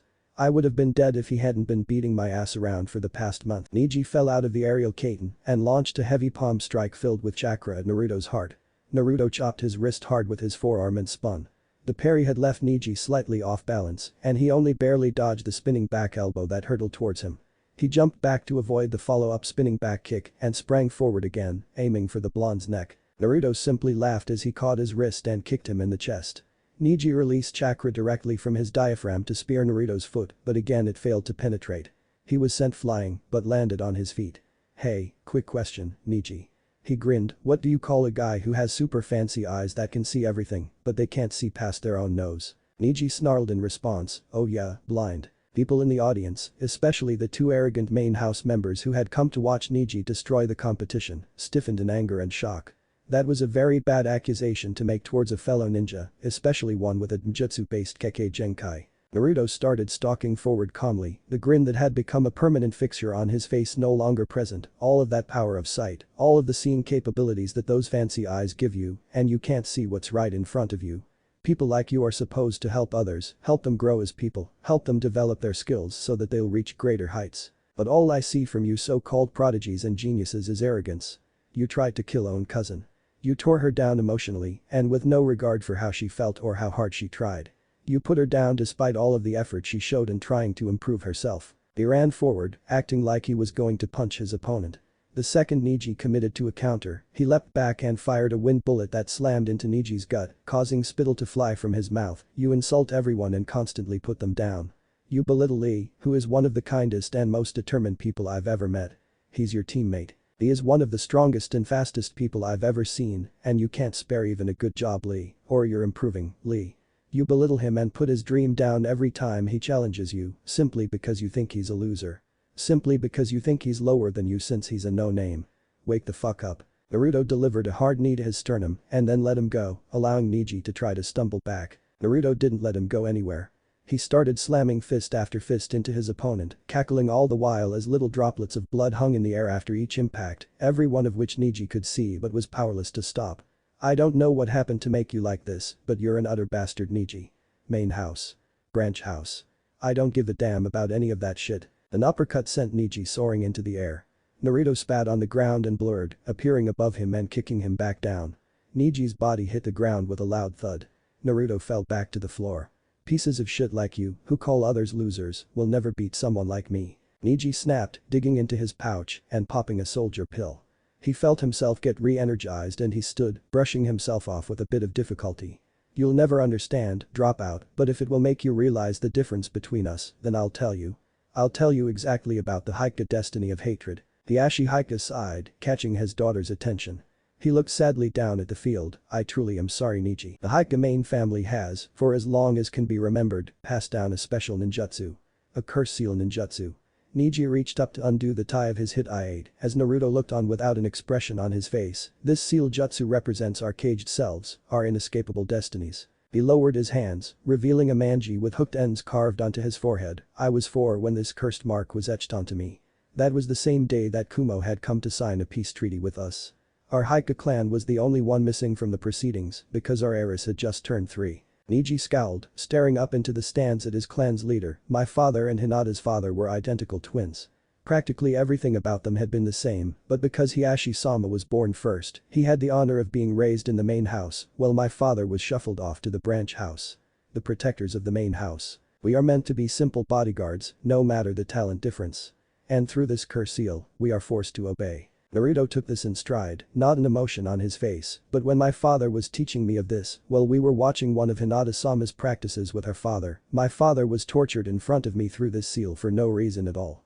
Neji had been young when this had happened. He had not noticed his father's rage and killing intent, even if Hiashi had. This seal is the absolute fear of death any Hokage of the branch house faces, because with a single seal, our minds can be destroyed through pain. When we die, our Byakugan are sealed up through it, releasing us from the curse only then. It is a system created to protect our advanced blood from all those who wish to acquire it. Including those bastards from Kumo. Neji looked down, because of the incident that occurred not long after Neji couldn't help but laugh. There was no mirth, but it was a laugh all the same. My father was killed by the main branch. Hinata-sama was kidnapped one night and the intruder was swiftly taken care of by Hiashi-sama. It was the leader of the Konoha Kumo delegation. Kumo denied all involvement in any kidnapping and threatened to restart the war if Konoha did not present Hiashi-sama's unmarked corpse. Neji broke down, laughing hysterically. War was safely avoided, all thanks to my father, who replaced Hiashi-sama as the son of a former clan head given to Kumo. Hahaha. To escape this curse, this fate all of us share, there is only death.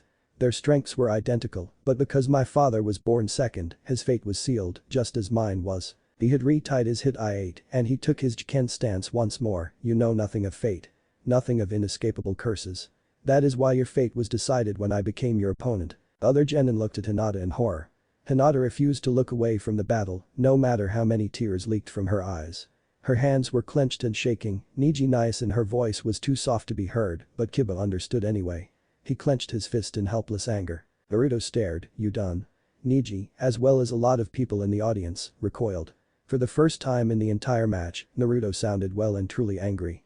Sure, he had sounded like it when he had been smashing Neji into the ground, but that had been part of his "this is why you suck" speech.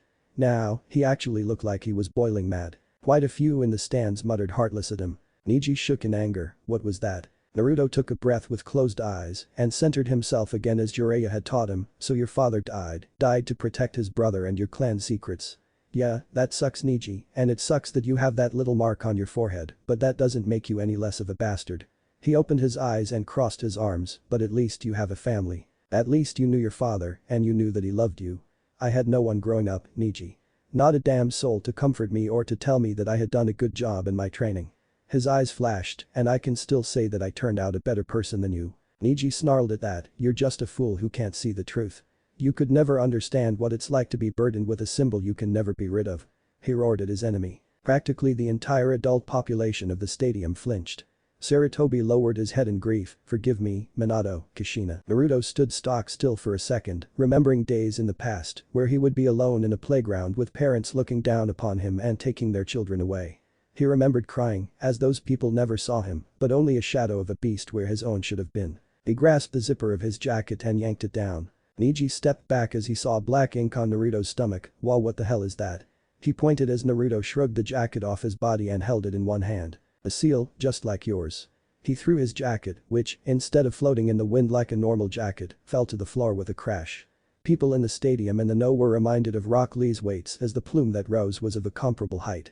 Said Genin's eyes flashed, along with his teachers, and a resounding cry of youth was heard round the stadium. Naruto chuckled as he bared his inked flesh for the whole stadium to see. Can't say I really think of it as a curse anymore, though back when I learned the reason for its existence, I certainly did. After all, the entire village hated me because of it. Who cared if I was a baby or a kid who couldn't have been at fault for anything? I was the easy target. Neji actually flinched at that, though whether it was in surprise or anger was a mystery. Though he wasn't the only one. There was a lot of guilt coming from a whole lot of people. What the hell? What is that seal? Who knows? Naruto smirked. I don't really care if you figure it out, but I'm not about to say it. Don't know if it's actually allowed. He stretched, but the point is. So what if I'm marked in a way that makes others dislike me? So what if people can't see past this seal? I'll never give up and one day everyone will acknowledge me. One day, I'll be Naruto the Hokage rather than that kid that everyone secretly fears. Now enough blabbering, Neji. His grin returned full force. I have a can of ass whoop right here with your name on it. If you can't take it, then take a break. When I'm Hokage, I'll change the Hokage my damn self. He rushed forward and this time Neji was ready for him. You're within my range of divination. He roared. The Tetsu groaned. He's lost his mind. Even if you're faster and stronger, you never rush a Hokage. man, and he was looking so promising too. Izumo chuckled, not taking his eyes off the fight, but you heard him right. I think that by now, we should expect the unexpected with this kid. Neji waited for the opportune moment before he leapt forward and threw Naruto's cocky charge. His speed, which hadn't been all too impressive during the preceding fight, suddenly increased tenfold. 2 palms. He struck Naruto twice, and twin bursts of chakra exited the back of his opponent, for pal, and that was when Neji realized that Naruto had his hand in a death grip. Naruto smirked, throwing the Hokage genius off with his confident attitude, boom. And with that, Naruto's entire body turned into electricity which converged on Neji, who screamed in agony. He fell to the floor panting as the lightning dissipated and lay there, twitching. Next to him, Naruto rose out of the rock under them, Raten Kage Bunshin, success. He crouched down next to Neji. You alive over there, bastard? Despite the shock he had received, Neji managed to wheeze out, yo, your main ninjutsu. How careless of me, when did you do that? Naruto chuckled, I've had that clone under the ground since I formed those windmill shuriken. All I needed was an opportunity and an excuse to use it. That was quite a nasty technique there, Neji. He looked at his defeated, gobsmacked, and shaking opponent. Now while you're lying there at my feet, I have something to tell you. I failed the academy a grand total of 3 times, right? Neji nodded with difficulty, yeah, that is what I've heard. Naruto nodded, now, I wasn't a good student. Honestly, I was a little asshole, doing little kitty ninja shit thinking big techniques were all that mattered. School was boring and I hated it because it wasn't interesting. And by my 3rd go around, I had stopped paying attention to them tell us the same shit over and over again. But I wasn't so bad that I was failing everything. Every time, it was one single part of the exam that threw me into the failing range. Do you want to know what that failing of mine was? Neji only could rasp, and Naruto laughed heartily, I could not then, and still cannot make a Bunshin to save my damn life. Neji slumped even further into the ground at this bit of information. Somehow. So don't give me any bullshit about fate controlling your actions, Neji. Stop whining about stupid shit like that. He got up and started walking away, the only fate anyone should respond to is the one they make for themselves. Genma laughed as Neji was picked up by the medics and carried out of the stadium, I've been completely defeated. Despite this, Neji smiled genuinely for the first time in a long while. Winner, Uzumaki Naruto. Genma yelled as Naruto slung his jacket over his right shoulder and looked up at the northwest wall of the stadium. A white-haired man was standing there with a thumbs up and a cheeky grin on his face. Naruto grinned back before the clone burst into smoke. He turned away and as he jumped up to the box containing all the other Chunin hopefuls, all he could hear was the tremendous applause. Naruto's grin was infectious, as almost everyone in the Genin box smiled or stood to congratulate him, yo. Yahoo! Kiba yelled as he sprang up to him, fist out, man Naruto, where the hell was all that talent when we fought? Akamaru barked in agreement. Hiding in a ditch somewhere. Naruto shrugged helplessly before bumping fists with his old academy skipping buddy, I had decent personal training for once, despite everything. Did Kakashi take you and Sasuke for training Naruto? Sakura came up to him, why didn't you take me too? She half whined half growled. Naruto barked out some laughter, Kakashi. Nah, Cyclops took Sasuke and ran off to prepare him to fight Gaara. Something or other about him having the more dangerous opponents or that Neji wouldn't kill me or whatever. Naruto scowled, probably didn't think I had a chance, that bastard. The Chunin in attendance blinked, that was irresponsible of him. Neji did try to kill Hinata after all, and we had to jump in to stop him. Kurenai scowled, when I get my hands on that lazy ass. So, he left you with nothing then? Asuma's eyes narrowed at that thought. Naruto waved him off, nah, he's not that bad. He fobbed me off to that closet pervibisu sensei, who at least showed me water walking before he got knocked out by my actual sensei. Suddenly, a light weight attached itself to his back, and who was your sensei Naruto-kun? Said weight was blonde, and her name was Ino. Naruto would have blushed if he hadn't been spending the last month with Jiraiya. A super perv. And since when am I a kun, Ino? He laughed at the looks of incomprehension. Well, on the genin at least. Said blonde colored slightly. Naruto Sakura shook her fist at him menacingly. You better not have been perving around. Naruto shook his head, Sakura-chan, I just curb stomped the so-called strongest Konoha genin after barely beating Kiba a month ago. Do you really think I was doing anything besides getting trained into a nice comfy crater? Sakura blushed and lowered her fist. When she looked away, Naruto let out a silent breath of relief, damn Iro-senin. A tick grew on Ino's head at being basically ignored. She tightened her grip on Naruto warningly, and does this super pervert have a name, or are we just going to have to guess? Naruto laughed, guess. He took his seat, much to Ino's embarrassment since he was now sitting on her. Ack. You're heavy, jerk. She shoved him, get off. Geez, how do you weigh so much? Sorry, forgot about the weights. Naruto scratched the back of his head as he took a seat properly. "You're still wearing them," Kiba shouted, "but you're not wearing the coat." The blonde grinned, "The coat was extra. Most of the weight is on me via Kenjutsu." He showed his wrist, which had a seal on it. "Damn," Sakura huffed, "wish I had gone with you. The past month was so boring." The lot of them started to chat as they awaited the next match. "Ah, Hokage-sama. It appears that the young Uchiha is not here yet." Sarutobi had to refrain from gnashing his teeth at the message from one of his Chunin. "Damn you, Kakashi," he let out a sigh, "it would be favoritism if I pushed back his match.